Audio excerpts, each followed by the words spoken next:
आप कहें तो जोड़ दें 1 मिनट। जी जी बताएं सर। तो प्रभु जी ने बहुत अच्छा मुद्दा उठाया कि ये अभी ज़्यादातर चीज़ों का प्राइवेटाइजेशन हो रहा है। सरकार सब काम निजी संस्थाओं को देती जा रही है, यहाँ तक कि सफाई, बिजली के काम भी। तो इस मामले में एक केस हमारे सामने आया था मध्य प्रदेश सूचना आयोग में, परिवहन विभाग के खिलाफ। उन्होंने परिवहन विभाग ने स्मार्ट शिप कंपनी, जो प्राइवेट कंपनी है, उसको सारा काम दिया हुआ है, ये लाइसेंस के रिन्यूअल और फीस वसूली और फिटनेस और पता नहीं ये सिक्योरिटी नंबर प्लेट लगाना वगैरह सब ठेके पे दिया हुआ है। और स्मार्ट शिप कंपनी और परिवहन विभाग के बीच एक अनुबंध हुआ है इसको लेकर। तो जब स्मार्ट शिप कंपनी ने जानकारी देने से मना किया कि हम प्राइवेट कंपनी है और हम नहीं देंगे जानकारी, तो हमने उसमें परिवहन विभाग को आदेश दिया कि ये आपने जो डॉक्यूमेंट साइन किया है एग्रीमेंट स्मार्ट शिप कंपनी के साथ, ये पब्लिक डॉक्यूमेंट है और ये सारी एक्टिविटी जो इस एग्रीमेंट में लिखी है कि ये प्राइवेट कंपनी करेगी, ये सब पब्लिक एक्टिविटी है, पब्लिक इंटरेस्ट में, और पब्लिक के लिए ही सारे प्रोविजन किए गए हैं कि ड्राइविंग लाइसेंस लेगा तो ये कंपनी क्या क्या काम करेगी, फिटनेस के बारे में क्या-क्या काम करेगी, सिक्योरिटी नंबर प्लेट के लिए क्या-क्या इसके दायित्व होंगे। तो ये सब आम लोगों के लिए काम इसको सौंपे गए हैं। ये पब्लिक कॉज है, तो इससे संबंधित सारे कागज़ात पब्लिक डॉक्यूमेंट।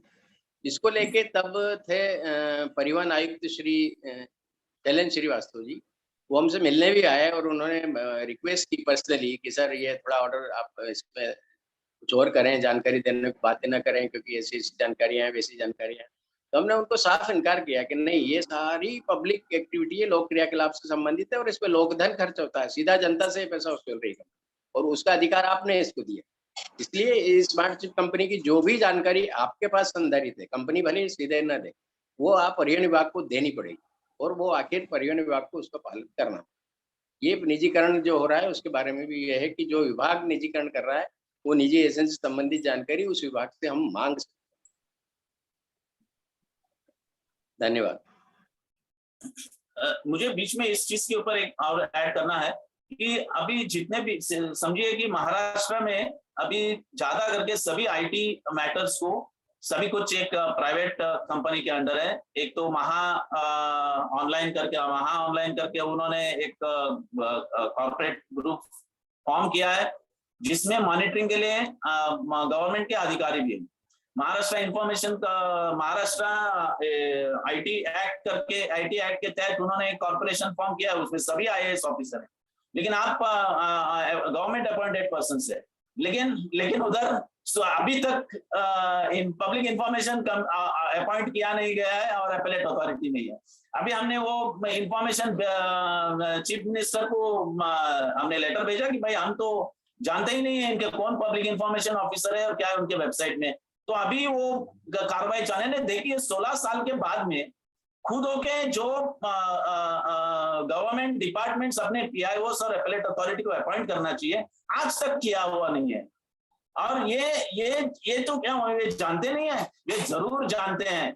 ये it is called as one type of wilful blindness. ये चीजें हैं। दूसरी जो है अभी बहुत छोटी चीज है, लेकिन सूचना अधिकार के तहत महाराष्ट्र में 10 रुपए का चार्जेस है, लेकिन आप ऑनलाइन में जाके करते हो तो आपको कम से कम 16 रुपया खर्च होते हैं। 5 रुपया पोर्टल चार्जेस ये प्राइवेट आदमी को दिया जाता है। तो मेरा ये कहना है कि ये है छोटी छोटी बातें हैं, लेकिन इस चीजों के बारे में जानबूझकर वे क्या कोशिश करते हैं कि इंफॉर्मेशन कैसे दबाया जाए। और कोई भी वेबसाइट महाराष्ट्र की कोई भी website as per to the IT guidelines है ही नहीं, या बहुत स्टेट के जो वेबसाइट्स हैं आईटी गाइडलाइंस के है ही नहीं। उन लोग एक ही कारण देंगे, हमने एनआईसी को दिया है, एनआईसी काम कर नहीं रही है, आप प्राइवेट को दे दो या एनआईसी को दे दो। लेकिन सभी कोई तो एक कौवा सफेद रहता है तो हम बोलते हैं कि अरे यार सभी ऑफिसर खराब नहीं रहते हैं, लेकिन ज्यादातर सभी काले हैं। कोई मैं बहुत ही दुख से कहना चाहता हूं, इतनी पारदर्शिता के लिए लोगों ने कोशिश की, हर बार आंदोलन करना बहुत आसान नहीं है। धन्यवाद जी, बहुत बहुत धन्यवाद भास्कर प्रभु जी। और अब हम लोग सीधे प्रश्न वाले सेशन में आ जाते हैं। क्वेश्चन आंसर वाले सेशन में हमारे बहुत सारे साथियों ने हैंड रेज किया हुआ है। तो ओम प्रकाश सिंह जी पूछिए, आपका क्या प्रश्न है, अपने आप को अनम्यूट करके। हाँ सर, प्रणाम सर। प्रणाम सर। हाँ जी, प्रणाम प्रणाम, बताएं। सर, ये यूपी में सूचना का जो प्रथम अपीली का ये प्रारूप 13 बना है, तो इसमें सर ये लिखा कि अपील के आधार यदि राज्य लोक सूचना अधिकारी के आदेश के विरुद्ध अपील की जाए तो ऐसे आदेश की एक प्रति अवश्य फाइल की जाए। तो सर हमारे पास तो कोई सूचना आया ही नहीं, हम लोग सूचना अधिकारी से सूचना मांगे तो कोई सूचना आया ही नहीं, तो इसमें हम अपील में ये क्या आदेश लगाएंगे? जी, सही है आपका प्रश्न शैलेश सर।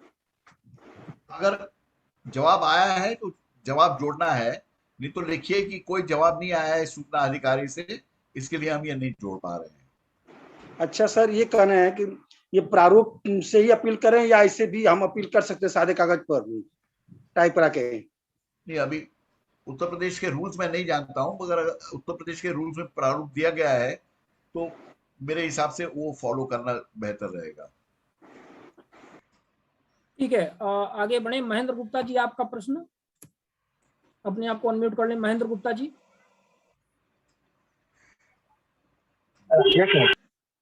हाँ बताएं, अनम्यूट कर लें प्लीज। जी जी। हेलो हेलो, आपकी आवाज आ रही, पूछें प्लीज। हेलो, आपकी हेलो? आवाज आ रही है। सर मेरा एक सवाल था कि मैंने राज्य सूचना आयोग में द्वितीय अपील किया था और अपने जो 70, 60, 108, 118 हेड जो दिया हुआ था उसमें राशि जमा की गई थी। तो आयुक्त महोदय ने मुझे वहां से लिख के ये दिया गया कि आपने राशि गलत हेड में जमा की गई है, आपकी अपील अमान्य की जाती है। तो क्या ये सही है या गलत है?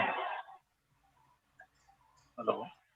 अब ये ट्रेजरी ऑनलाइन के माध्यम से एमपी में जी जी। इन्होंने जमा किया है। तो आत्मदीप सर अपने आप को अनम्यूट कर लें प्लीज। एमपी का केस है तो थोड़ा सा आप इसको ज्यादा बेहतर। राहुल सर भी हमारे बीच में जुड़ चुके हैं। सर मैं आपको होस्ट बनाता हूँ एक्चुअली आप। हाँ, अब आप अपने आप को सर अनम्यूट कर सकते हैं, स्वागत है आप। देखिए, इस आधार पे अपील खारिज करना बिल्कुल गलत है कि आपने गलत हेड में पैसा जमा किया। अपीलार्थी की मंशा स्पष्ट है कि वो पैसा जमा कराना चाहता है। अब किसी तकनीकी त्रुटि से या जानकारी के अभाव में गलत हेड में जमा हो गया तो उसको अवसर दिया जाना चाहिए, सही हेड बताना चाहिए कि इसमें आप जमा करें, ये राशि जमा कराना। अपील खारिज करना कानून की दृष्टि से, न्याय की दृष्टि से बिल्कुल भी सही नहीं।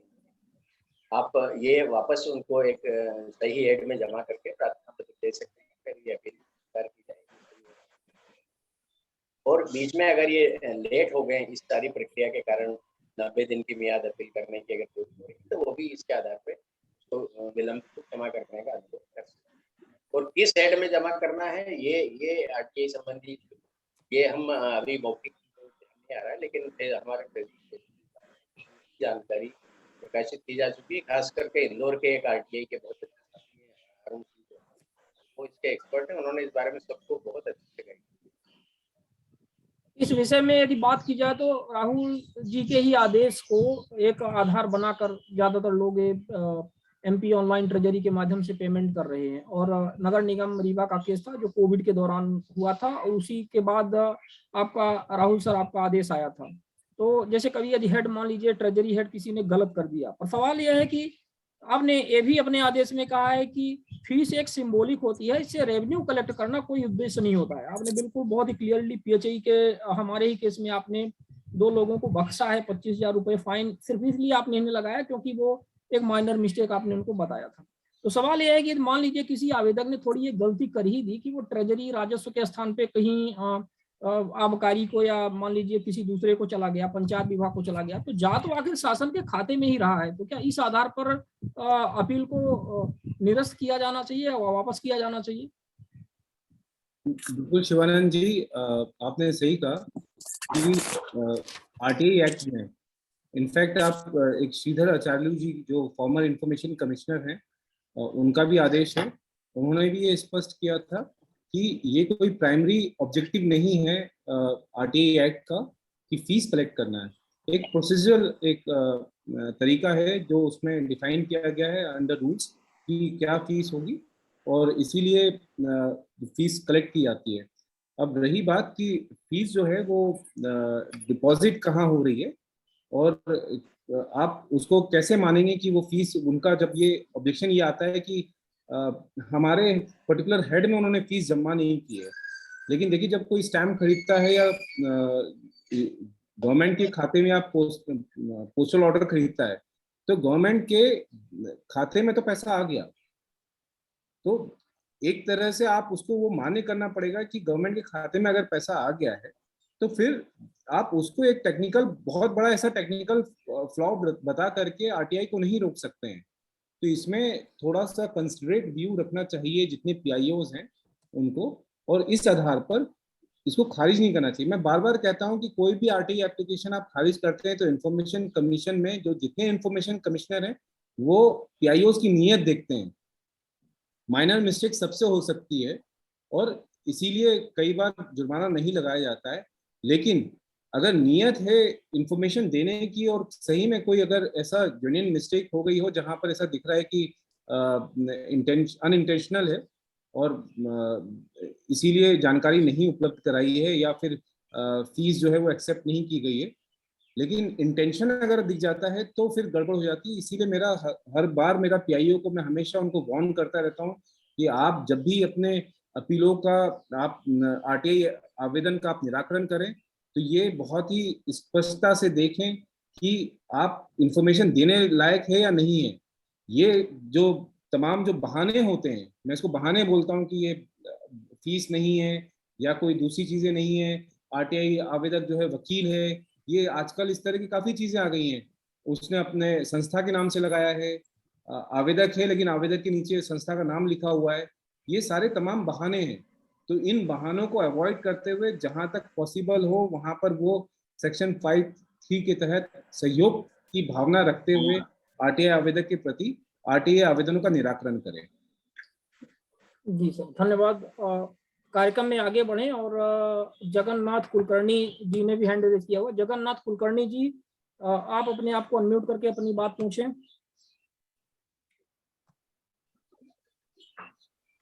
जी नमस्कार सर, मुझे पूछना था, 2 सवाल थे। एक तो था कि सीआईसी में जब एप्लीकेशन दी है तो कितने दिनों में उसका जवाब आना चाहिए, पहली।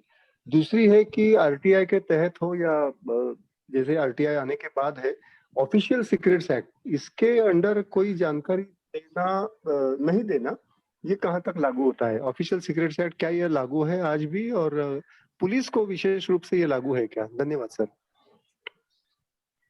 जी, तो इन्होंने क्वेश्चन सीआईसी से संबंधित किया है, तो शैलेश सर भी हैं, तो केंद्रीय सूचना आयोग में तो कोई ऐसा लिमिट निर्धारित है क्या जवाब देने का? हकीकत में निर्धारित होना चाहिए टाइम पीरियड, पर निर्धारित नहीं है। और जहां तक मैं जानता हूं आजकल बहुत कमीशन में 1 साल से 2 साल का टाइम पीरियड लग जाता है, जो कि गलत है। हम एक पीआईएल डाल के बैठे हैं बम्बई हाई कोर्ट में। 3 हाई कोर्ट के ऐसे डिसीजन हैं कि 45 दिन के अंदर सूचना आयोग को निर्णय देना चाहिए, मगर अभी तक कुछ अमल नहीं हो रहा है देश भर में। आपकी दूसरी बात जो है वो ऑफिशियल सीक्रेट के बारे में, मेरे हिसाब से कानून को ढंग से पढ़ें तो इसका मतलब ये निकलता है कि ऑफिशियल सीक्रेट एक्ट बंद नहीं हो गया, मगर ऑफिशियल सीक्रेट्स एक्ट का बहाना दे के आपको आरटीआई में इंफॉर्मेशन बनानी की जा सकती। अगर कोई ये कहता है कि ऑफिशियल सीक्रेट्स एक्ट के तहत ये सूचना नहीं देनी है और आरटीआई के अंदर देनी है तो सूचना देनी पड़ेगी। मैं वापस रिपीट करता हूँ, डिफॉल्ट मोड है सूचना के अधिकार का कि जनता मालिक है, जनता बादशाह या बेगम है, तो सब सूचना जनता की है और जो जनता की है उनको देनी चाहिए, सिवाय सेक्शन 8(1) और सेक्शन 9 को छोड़ के बाकी सब सूचनाएं देनी चाहिए। ये गलत है पोजीशन लेना कि ऑफिशियल सीक्रेट्स एक्ट में मना किया है। सेक्शन 22 क्लियरली कहता है कि वो देनी पड़ेगी इंफॉर्मेशन। जी धन्यवाद। तो उम्मीद है जगन्नाथ जी आपके प्रश्न का जवाब मिल गया होगा।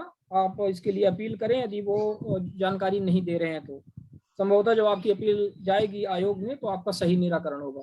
आगे बढ़े। ललित सोनी जी ने हैंड रेज किया हुआ। ललित सोनी जी अपना परिचय दें और अपना प्रश्न पूछें। ललित सोनी जी अनम्यूट कर लें,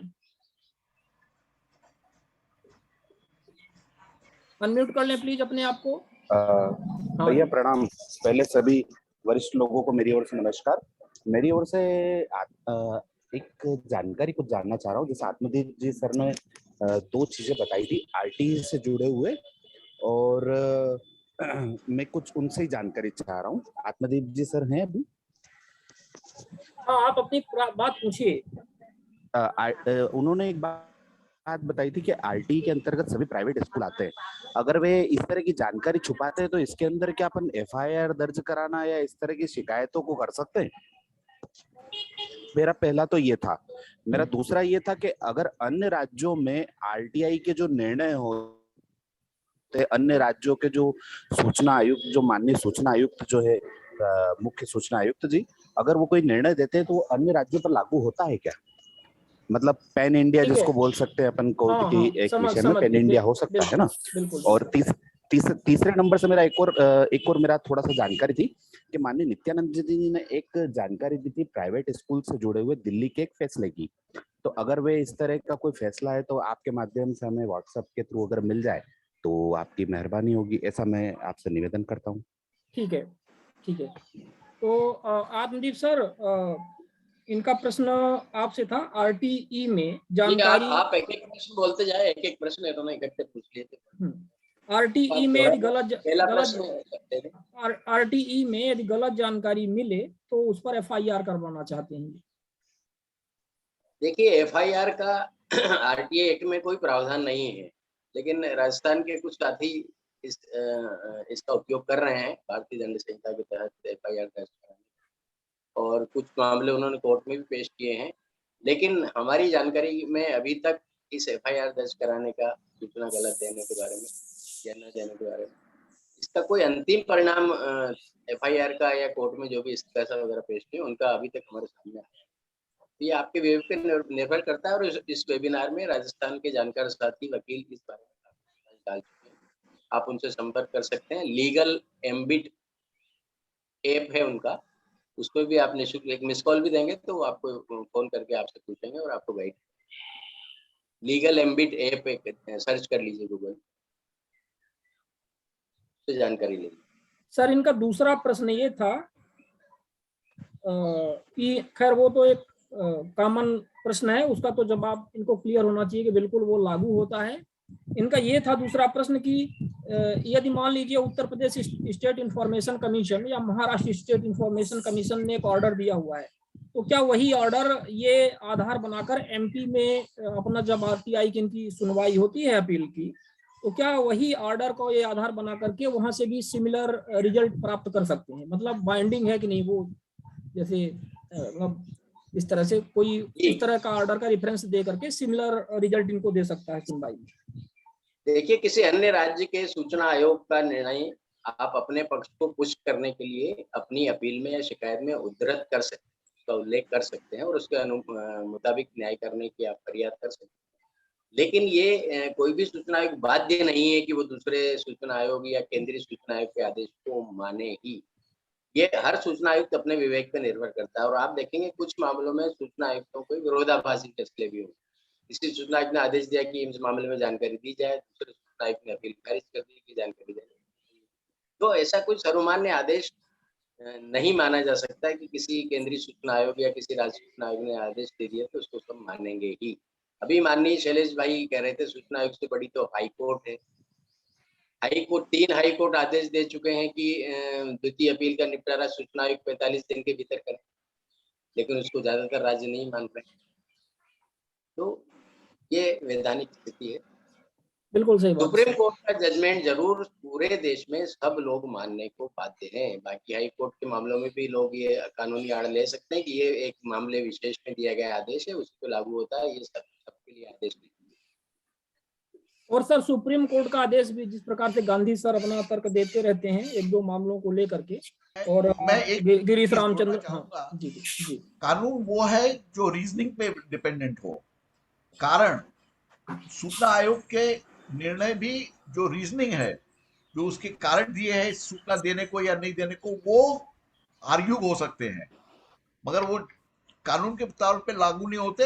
सुप्रीम कोर्ट का भी जो रीजन जजमेंट है और रीजंस के जरिए जो रेशियो डेसिडेंडी निकलता है वो कानून बनता है। सब कुछ जो सुप्रीम कोर्ट ने कहा वो कानून नहीं बनता है, वो उसी केस में लागू होता है। सिर्फ रेशियो, और ये सुप्रीम कोर्ट के निर्णय है, मैं नहीं कह रहा हूं। सुप्रीम कोर्ट के निर्णय भी तभी लागू होते हैं जब रीजनिंग दी हो और उसका रेशियो डेसिडेंटी हो, वो कानून है, वो मानना पड़ेगा। बिल्कुल सर, ठीक है, आगे बढ़े। हाँ, तीसरा प्रश्न इन्होंने एक आदेश के विषय में पूछा था कि स्कूलों के संदर्भ में दिल्ली का कोई है, तो नित्यानंद जी से इन्होंने प्रश्न किया था, उन्होंने शायद रेफरेंस दिया था। तो नित्यानंद जी, यदि वो ऑर्डर आपके पास होगा, यदि आप जुड़े हैं, तो कृपया आप ग्रुप में शेयर कर लीजिएगा, तो इन महाशय को हम भेज देंगे, आप हमसे संपर्क कर लीजिएगा, जिनके पास ऑर्डर होगा तो आपको मिल जाएगा। अक्षय गोस्वामी जी, आपने हैंड रेज किया हुआ है, शॉर्ट में अपनी बात पूछे, प्रश्न पूछे। सर मेरा ये पूछना था, ये मैं जानकारी है 19 जनवरी 2021 ये SIC ऑर्डर रिलीज करता है 15 दिन में जानकारी देने का।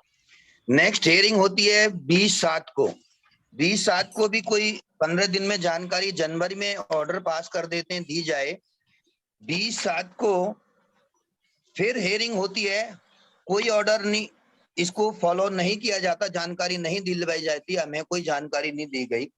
फिर उसके बाद में ये फर्स्ट अपील ऑफिसर ये लिख के दे रहा है SIC को कि public information officer first appeal officer द्वारा दिए गए आदेशों का पालन नहीं करता। ये हम कोर्ट को, कमीशन को लिख के दे चुके हैं। इसके बाद में हर एक मीटिंग में ये कहा जाता है कि हम हाई कोर्ट के ऑर्डर्स को मेंशन करें और रिक्वेस्ट करें कमीशन से कि वो इस पे कार्रवाई करें। सेम केस ये रहा कमीशन को लिख के दिया हुआ ऑर्डर, जिसमें पंजाब हरियाणा का ऑर्डर नंबर 17758, ठीक है, और इसके बाद में यूपी इलाहाबाद हाई कोर्ट का 7222 Mukul Agarwal versus UP state information commission, ये 30 दिन में जानकारी देनी है, जानकारी नहीं देगी तो पेनल्टी क्लोज। तो अब नए कमिश्नर आ जाते हैं, वो अब इस केस को जहां जनवरी में 19 जनवरी 2021 को 15 दिन में जानकारी के लिए ऑर्डर पारित हुआ, सेम कमिश्नर 20/7 को हियरिंग होती है, हम रिक्वेस्ट करते हैं, जानकारी नहीं दी गई है, आपके ऑर्डर को फॉलो नहीं करा, कोई ऑर्डर पास नहीं। फिर फर्स्ट अपील ऑफिसर लिख के दे देता है कि PIO मेरी कहने इसको नहीं मान रहा, कोई आदेश पारित नहीं। 12 जनवरी को मैं रिटर्न रिक्वेस्ट करता हूं कमीशन को कि भी ये ऑर्डर है हाई कोर्ट्स के, आप इनको रिक्वेस्ट में मानिए, ये चीजें बहुत अर्जेंट हैं, क्योंकि ये केस जा चुका है और इस पे इन्वेस्टिगेशन होनी है। इन्वेस्टिगेशन के लिए ये कागज जरूरी है, ये डॉक्यूमेंट्स भी सबमिट कर चुका हूँ। फिर उसके बाद भी कमिश्नर साहब कोई ऑर्डर पास नहीं कर रहे, डेट पे डेट दी जा रही है, तो कोर्ट के अलावा कोई चारा तो बचता नहीं है। तो फिर आदमी को फ्रस्ट्रेट करना कमीशन का काम हुआ या क्या हुआ? हमें मतलब कोर्ट को छोड़ दें तो हम अपने अधिकारों के लिए लड़ रहे हैं, तो कहाँ गलत है? कमीशन का इस तरह से बार बार जायज है या नहीं? ठीक है, आपका प्रश्न सही है। गांधी सर, राहुल सर, इनके प्रश्न का जवाब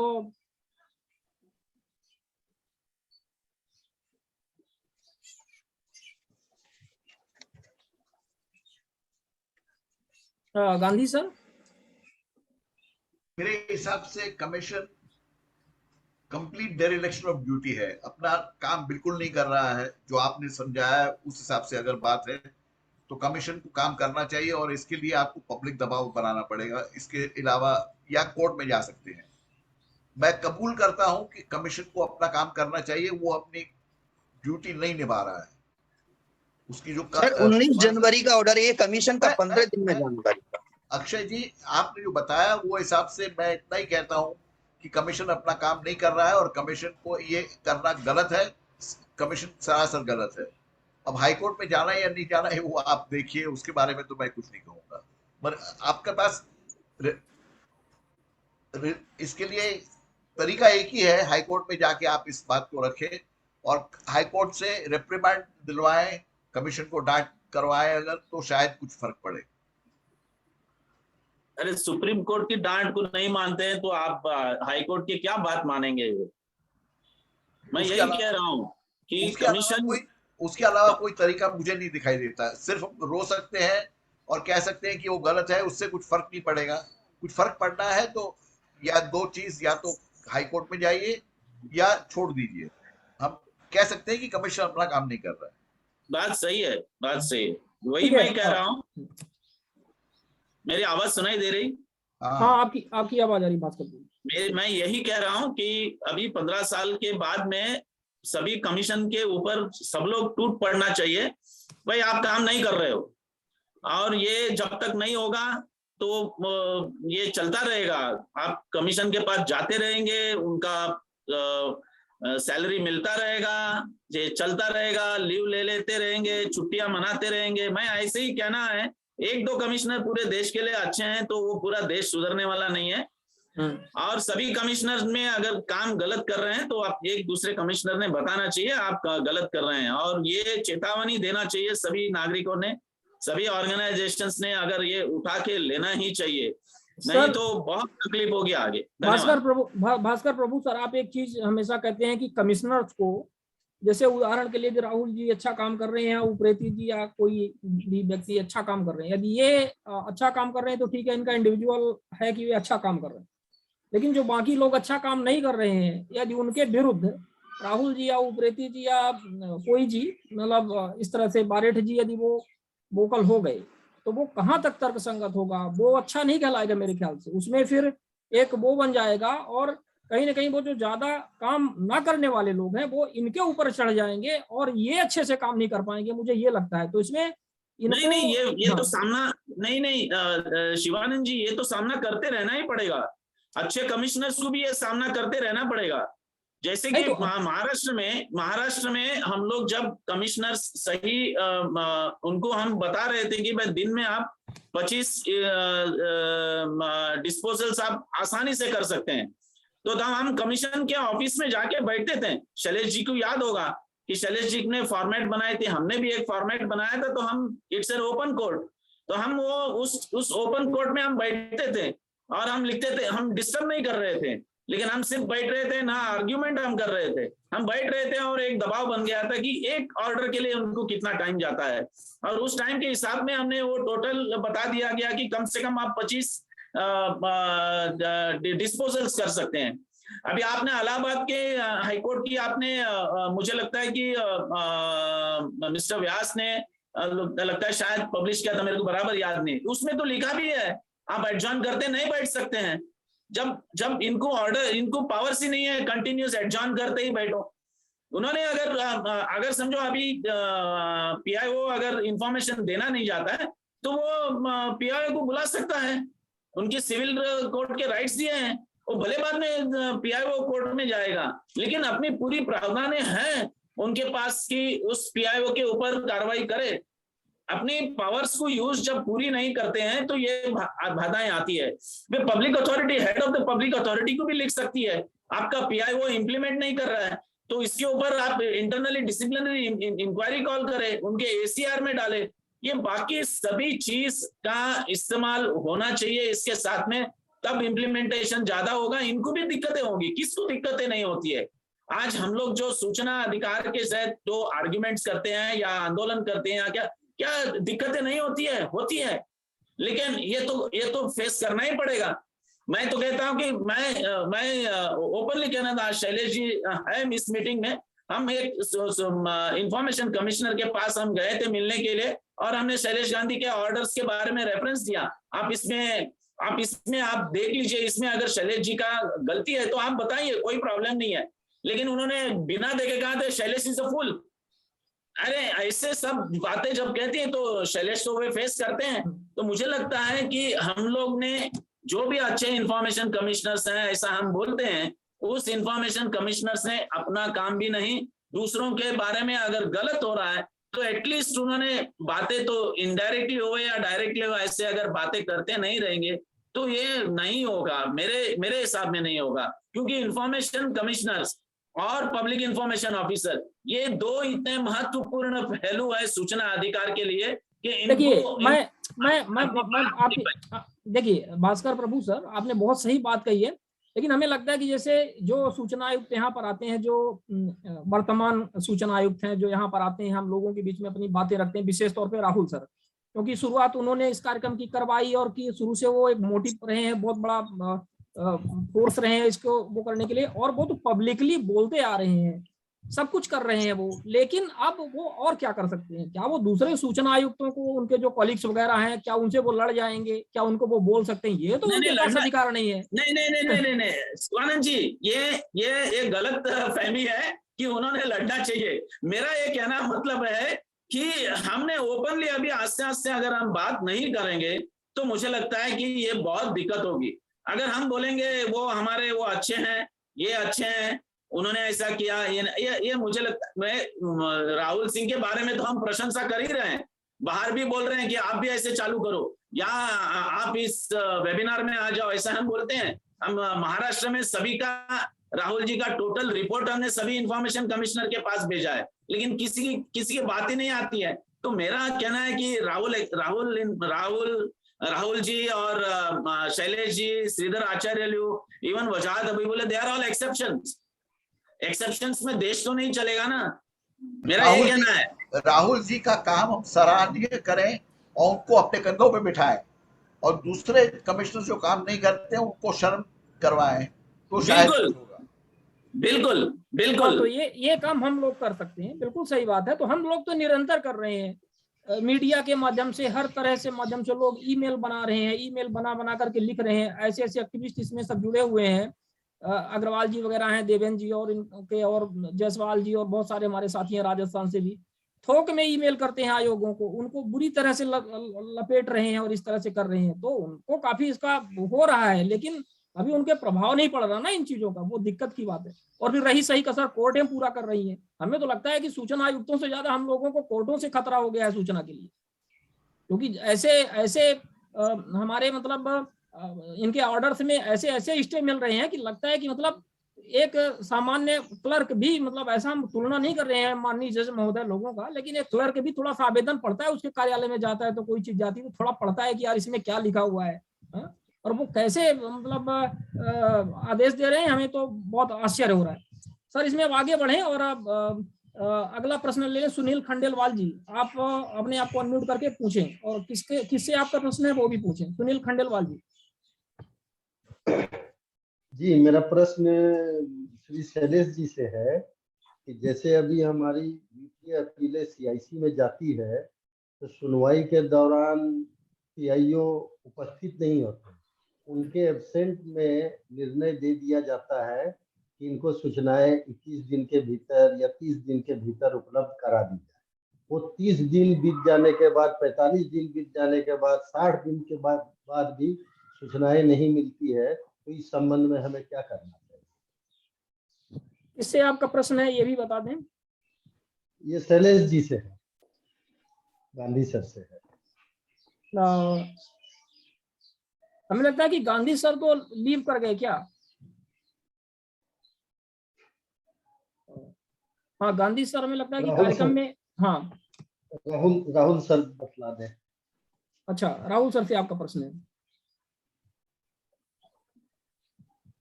राहुल सर कार्यक्रम में आप ये एक बार प्रश्न अपना दोहराएंगे?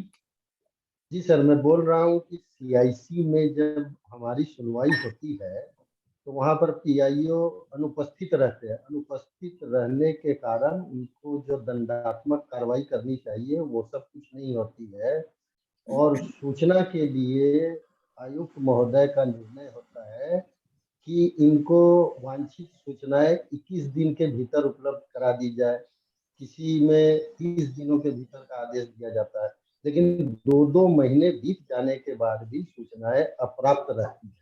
तो उस स्थिति में आगे क्या क्या किया जा सकता है? देखिए, इसमें आप सेक्शन 18 के तहत आप राज्य सूचना आयोग को अप्रोच करेंगे, उनके आदेश की कॉपी लगाएंगे और उसमें लिखेंगे कि आपके इस आदेश में, इस दिनांक के आदेश में, इस पॉइंट नंबर में आपने आदेश दिया था कि इतने दिन के अंदर दिया जाए। आज और अपनी जो करंट की तारीख होगी वो लिखेंगे और साथ में बताएंगे कि आपको आज दिनांक तक जानकारी उपलब्ध नहीं हुई है और इसीलिए जानकारी उपलब्ध कराई जाए, साथ ही साथ ये जो सूचना अधिकारी हैं उनके विरुद्ध कार्रवाई की जाए।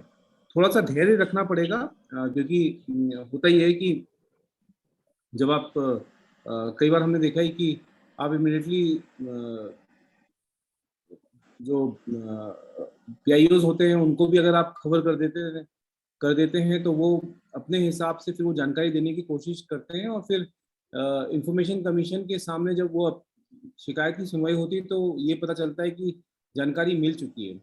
तो मेरा कहना है कई बार उल्लंघन होता है तो लंबी रस्सी छोड़िए, होने दीजिए, और उसके बाद कार्रवाई जो है वो फिर आप इंफॉर्मेशन कमीशन का ऑर्डर भी अगर नहीं दे रहे हैं, ऑर्डर के बावजूद जानकारी नहीं दे रहे, तो इसका मतलब साफ है कि इंटेंशन जो है वो लोक सूचना आयुक्त का वो बिल्कुल सही नहीं है। और इंफॉर्मेशन कमिश्नर भी सोचने को बाध्य होंगे कि भाई जब उन्हीं का आदेश नहीं मान रहे हैं, सूचना आयोग का आदेश नहीं मान रहे हैं, और इससे पहले भी उल्लंघन हो चुका है, तो वो लोग भी कार्रवाई करने के लिए बाध्य होंगे। तो सेक्शन 18 में आप उसमें इमीडिएटली आप कंप्लेन कर दीजिए। जी धन्यवाद। हमें उम्मीद है कि खंडेलवाल जी के प्रश्न का उत्तर मिल गया होगा। कृपया सेक्शन 18 का उपयोग करें। सूर्या सिंह जी हैं। सूर्या सिंह जी अपने आप को अनम्यूट करके अपनी बात पूछें।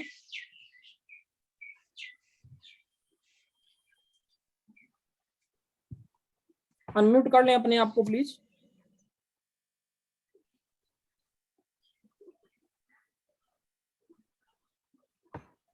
एन के शर्मा हाथरस से एन के शर्मा जी हैं, अपने आप को अनम्यूट करके अपना प्रश्न पूछें।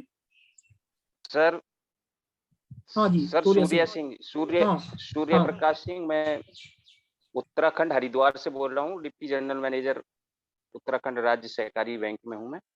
डिप्टी जनरल मैनेजर डीजीएम है आप सहकारी बैंक में उत्तराखंड? जी sir, Uttarakhand state cooperative bank में। बताइए सूर्य जी। और हाँ सर, मेरे सबसे पहले तो मैं बधाई दूंगा कि ऐसे वेबिनार में मैंने 2 बार इसको अटेंड किया और राहुल सर का मैं लाइव सुनता रहता हूँ। और मैं सबसे बड़ी बात यह है कि कई सूचनाओं की सहभागिता जो आपने आज विषय रखा है कि निजी संस्थाओं को इसमें सहभागिता रहनी चाहिए कि नहीं रहनी चाहिए। तो मेरा सुझाव है कि जहाँ पर अगर 100 या 200 से ज़्यादा सहभागिता हो, जनप्रतिनिधि या जैसे पब्लिक जितने शिक्षण संस्थान हैं, क्योंकि देश में सबसे ज़्यादा प्राइवेट शिक्षण संस्थान हैं जिनमें फीस का सेटअप कोई निर्धारित नहीं है और जन सहभागिता रहती है बहुत ज़्यादा। सरकार ने की तरफ से उनको वेतन भत्ते भी मिलते हैं। तो इन शिक्षण संस्थाओं को जरूर सूचना अधिकार में सम्मिलित किया जाए।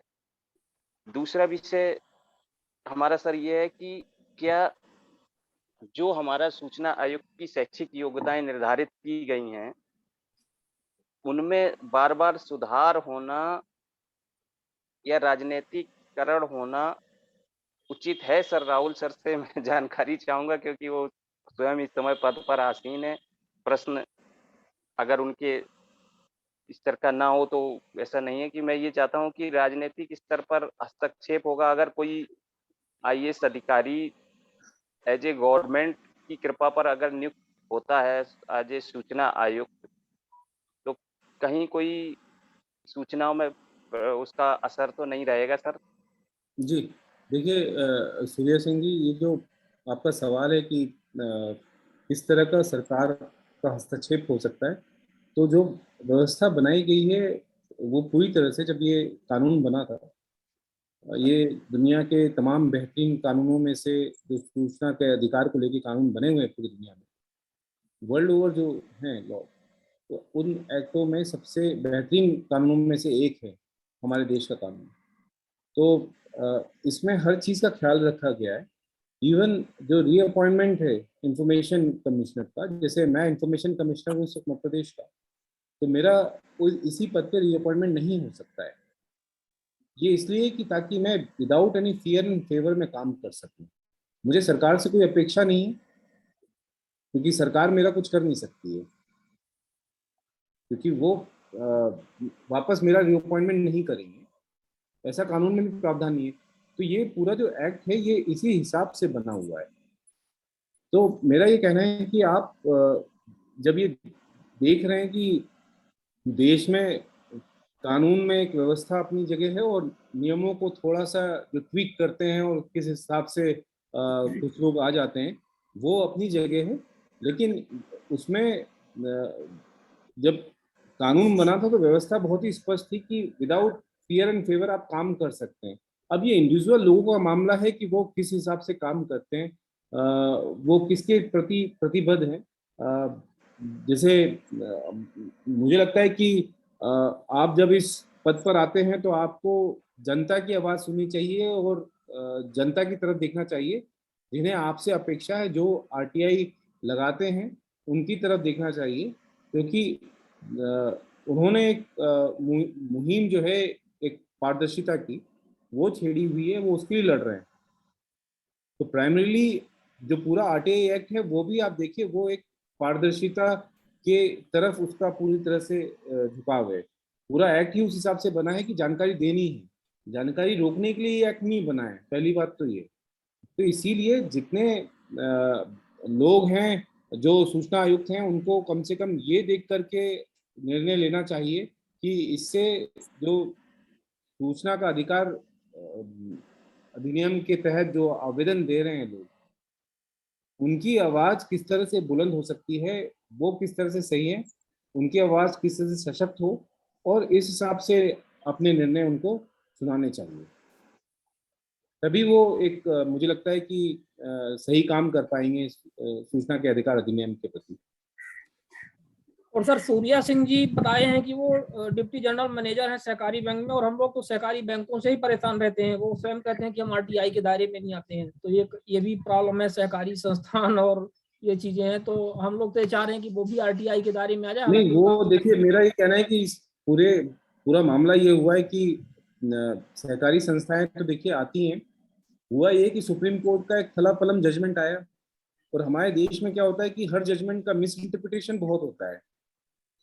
तो राइट लेफ्ट सेंटर ये शुरू हो गया कि जितने लोक सूचना अधिकारी हैं उन्होंने और जितने सूचना आयुक्त उन्होंने जानकारी को देना इस स्तर पे मना कर दिया कि सूचना का अधिकार अधिनियम कोऑपरेटिव या निजी संस्थाओं इन सब पर लागू नहीं होता है।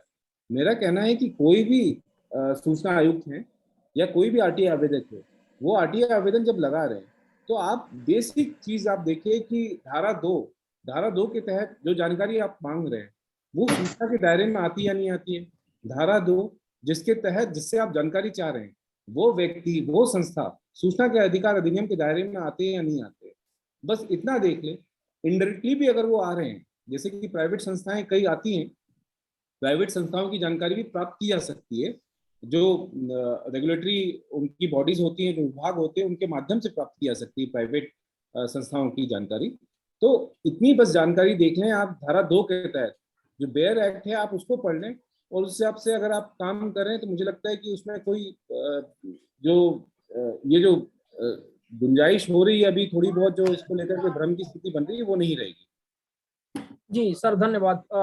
सुरेंद्र भनोत जी ने एक संदेश बहुत अच्छा दिया है चैट बॉक्स में। उनका ये कहना है कि लोग सेक्शन 7-8 को अच्छे से पढ़ते नहीं है, इसलिए ज्यादा प्रश्न पूछते रहते हैं। तो सभी जो हमारे जुड़े हुए साथी हैं वो कम प्रश्न पूछें और उनके सलाह का पालन करें। बात सही है, अध्ययन करना बहुत आवश्यक है हम सबके लिए। एनके शर्मा जी हैं हथरस से एनके शर्मा जी हैं, अपने आप को अनम्यूट कर लें, पूछें शर्मा जी आपका प्रश्न, अपना परिचय दें। अपने आप को अनम्यूट कर लें पहले एनके शर्मा जी।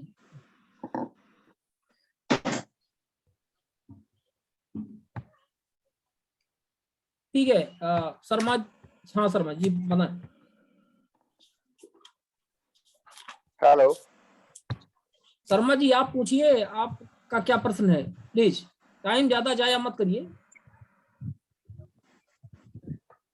आपकी आवाज नहीं आ रही है, आप थोड़ा सा नेटवर्क अपना। हाँ नीलेश जैन जी प्लीज। नहीं, उन्होंने अपना वो म्यूट किया हुआ है, अनम्यूट नहीं किया। हेलो हाँ जी बताएं नीलेश जैन जी।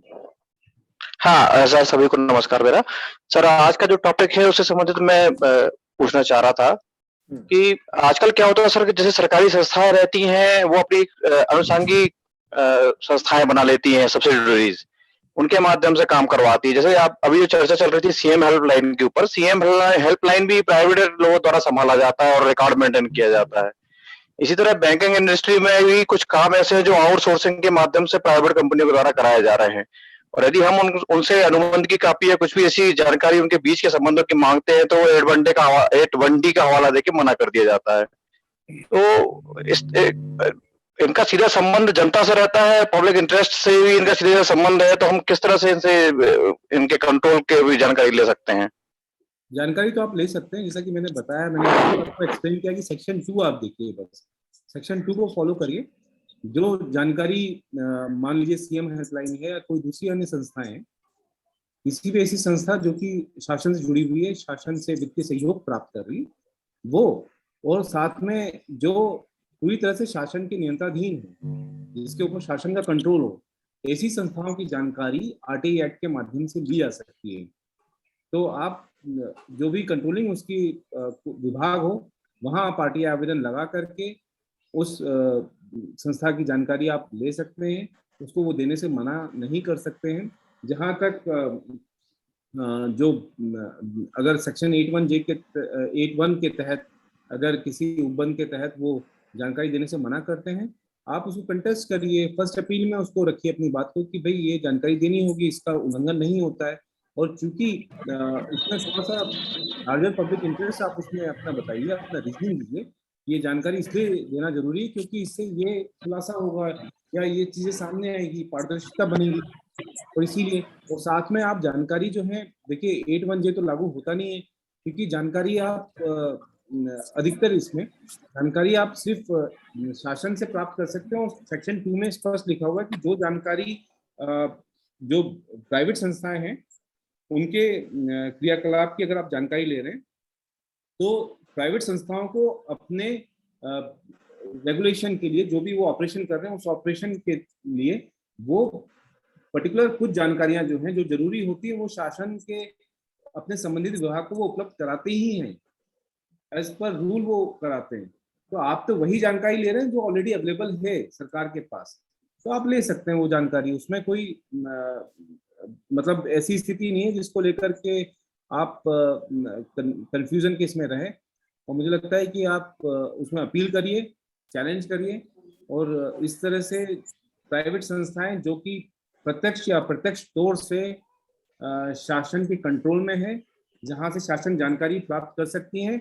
आपने तो सीधा संबंध बताया है, अभी जो दो तीन संस्थाओं के आपने नाम लिए, वहां तो सीधा संबंध है, लेकिन मैं तो आगे बढ़ करके बता रहा हूँ आपको कि ऐसी संस्थाएं जिनका सीधा संबंध भी नहीं हो, जैसे कि मान लीजिए कि कोई हॉस्पिटल हो, प्राइवेट हॉस्पिटल है, जिसे ग्रांट भी नहीं मिलता हो शासन से, आप उसकी जानकारी भी आप प्राप्त कर सकते हैं। बिल्कुल। एनके शर्मा जी, मुझे कुछ कहना है इसमें। जी सर, मेरा नेटवर्क नहीं मिल पाता, अगर मेरी आवाज सुनने हैं तो यस बोलिए पहले।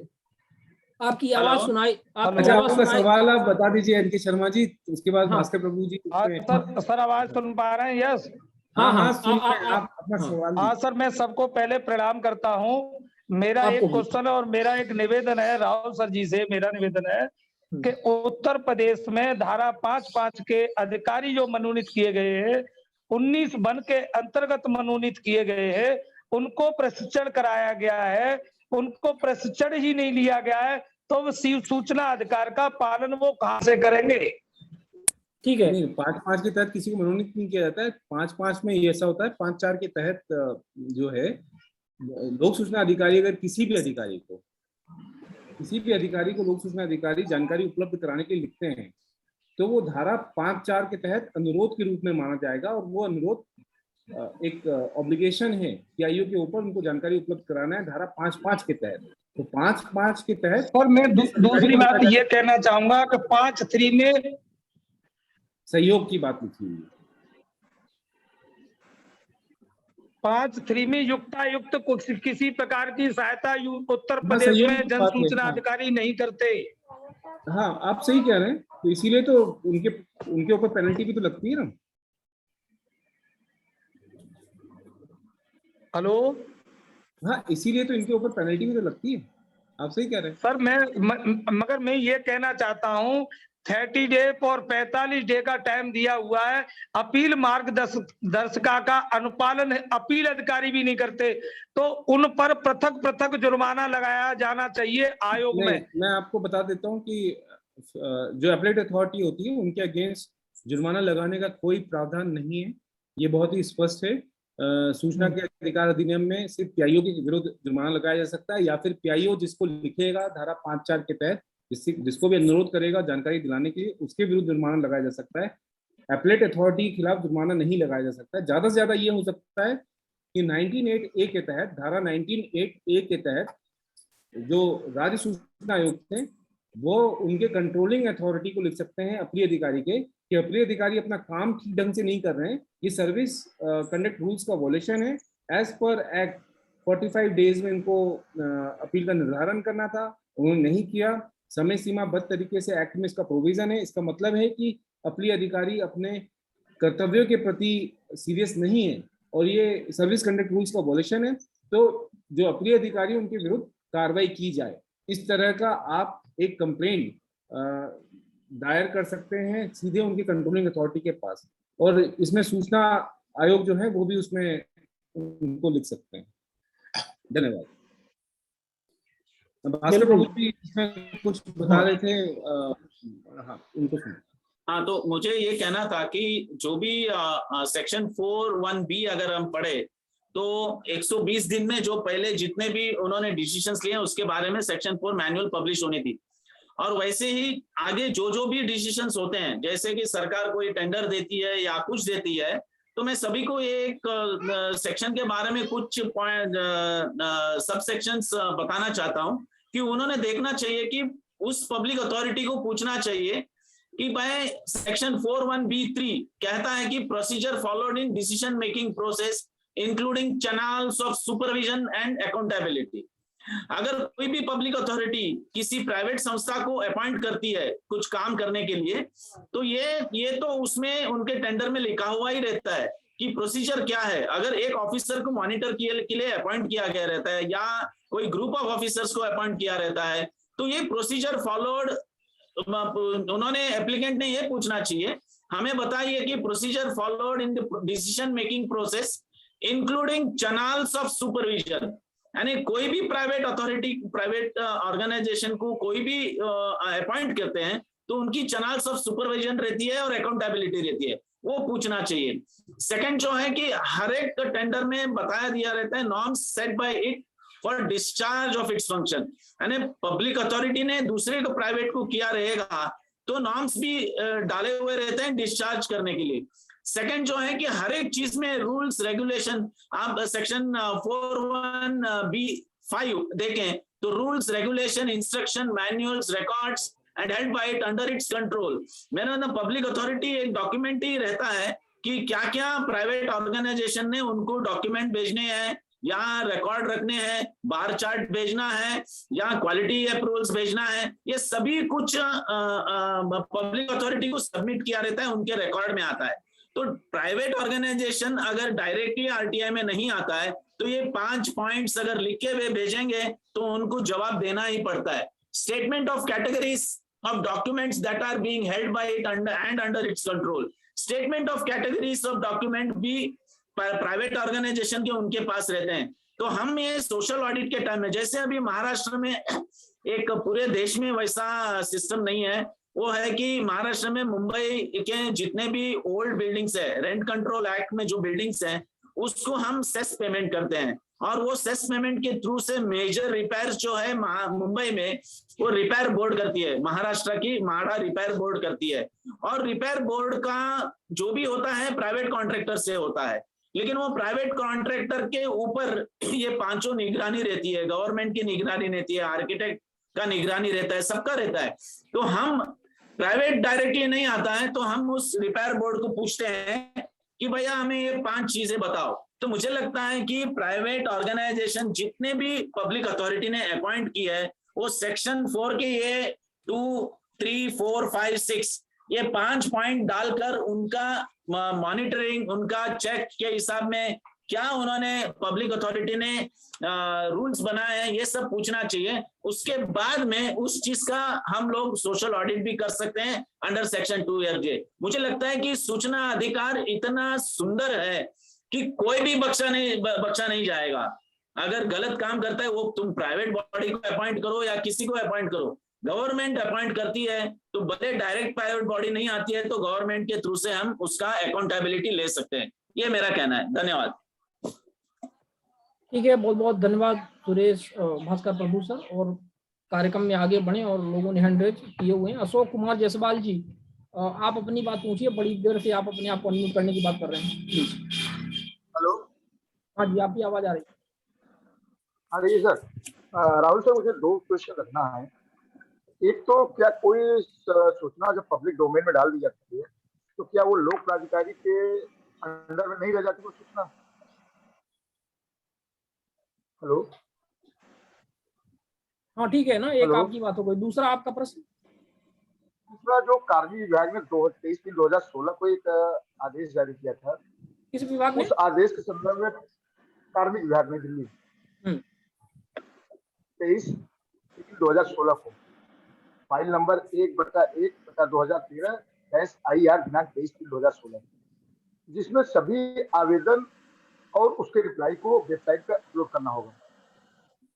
जब मैं इसकी सूचना स्टेट बैंक से मांग रहा हूं तो वो लिख के दे रहे हैं कि यह सार्वजनिक प्राधिकरण के रूप में भारतीय स्टेट बैंक द्वारा प्राप्त RTI अपील आवेदनों की संख्या बहुत बड़ी है। लगभग 35,000 आवेदन प्रतिवर्ष, लगभग 6,000 अपील प्रतिवर्ष, जो देश भर के लोक सूचना अधिकारियों द्वारा प्राप्त की जाती है। 1200 जन सूचना अधिकारियों द्वारा प्राप्त की जाती है। इतनी बड़ी संख्या में प्राप्त आवेदनों एवं अपीलों से प्राप्त व्यक्तिगत जानकारी एवं तृतीय पक्ष की जानकारी वाले आवेदनों को, जिसमें सूचना का अधिकार अधिनियम के तहत छूट प्रदान की गई है, अलग अलग करना असंभव है। इसका संकलन लोक सूचना प्राधिकारी के संसाधनों को अनुपातिक रूप से विचलित करेगा। अतः ऐसी सूचना को सूचना के अधिकार अधिनियम 2005 की धारा 7 के अंतर्गत प्रकटीकरण से छूट प्राप्त है। स्वतः प्रकटीकरण के तहत बैंक के हर संभव प्रयास करने योग्य जानकारी का खुलासा बैंक की वेबसाइट पे किया हुआ है। साथ ही बैंक द्वारा प्राप्त निपटारा करते हुए आवेदनों अपीलों को समेकित डाटा भी बैंक की वेबसाइट पर उपलब्ध है। इस संदर्भ में हम भी ध्यान आकर्षित करना चाहते हैं। अशोक कुमार जायसवाल जी, मुझे आपकी है ना आवाज थोड़ी सी वो बहुत कम आवाज आ रही, तो मैं प्रश्न सुन नहीं पा रहा हूँ आपका। आप सीधे सिंपल प्रश्न पूछ लीजिए। हेलो। डिटेल देने की अब आवाज आ रही है? अब आ रही है। आप पहला प्रश्न पूछिए, मैं पहला प्रश्न का जवाब देता हूँ, फिर दूसरे प्रश्न में आता हूँ। हाँ बताइए, पहला प्रश्न। पहला प्रश्न ये था कि जैसे कोई सूचना जो है वेबसाइट पे अपलोड कर दी गई, तो क्या वो लोक प्राधिकारी के अंतर्गत नहीं रह जाती? क्या उसके नियंत्रणाधीन नहीं रह जाती? नहीं, बिल्कुल वो लोक प्राधिकारी के अधीन है। और कोई भी सूचना अगर वेबसाइट पे लोड की जाती है, अपलोड की जाती है, तो वो पूरी तरह से लोक प्राधिकारी के अधीन ही है। और आप उसमें अगर देखिए, अगर आप इंसिस्ट करते हैं कि आपको सर्टिफाइड कॉपीज चाहिए, तो सर्टिफाइड कॉपीज आप लेने के सेक्शन 2 के तहत ये आपका हक है, आपका अधिकार है। आप सर्टिफाइड कॉपीज के लिए इंसिस्ट कर सकते हैं, डिस्पाइट द फैक्ट कि वो इन्फॉर्मेशन लोग वो वहाँ पर पोर्टल पर है। क्योंकि कई बार लोगों को जरूरत होती है कि हमें इसकी सर्टिफाइड कॉपीज चाहिए रहती है।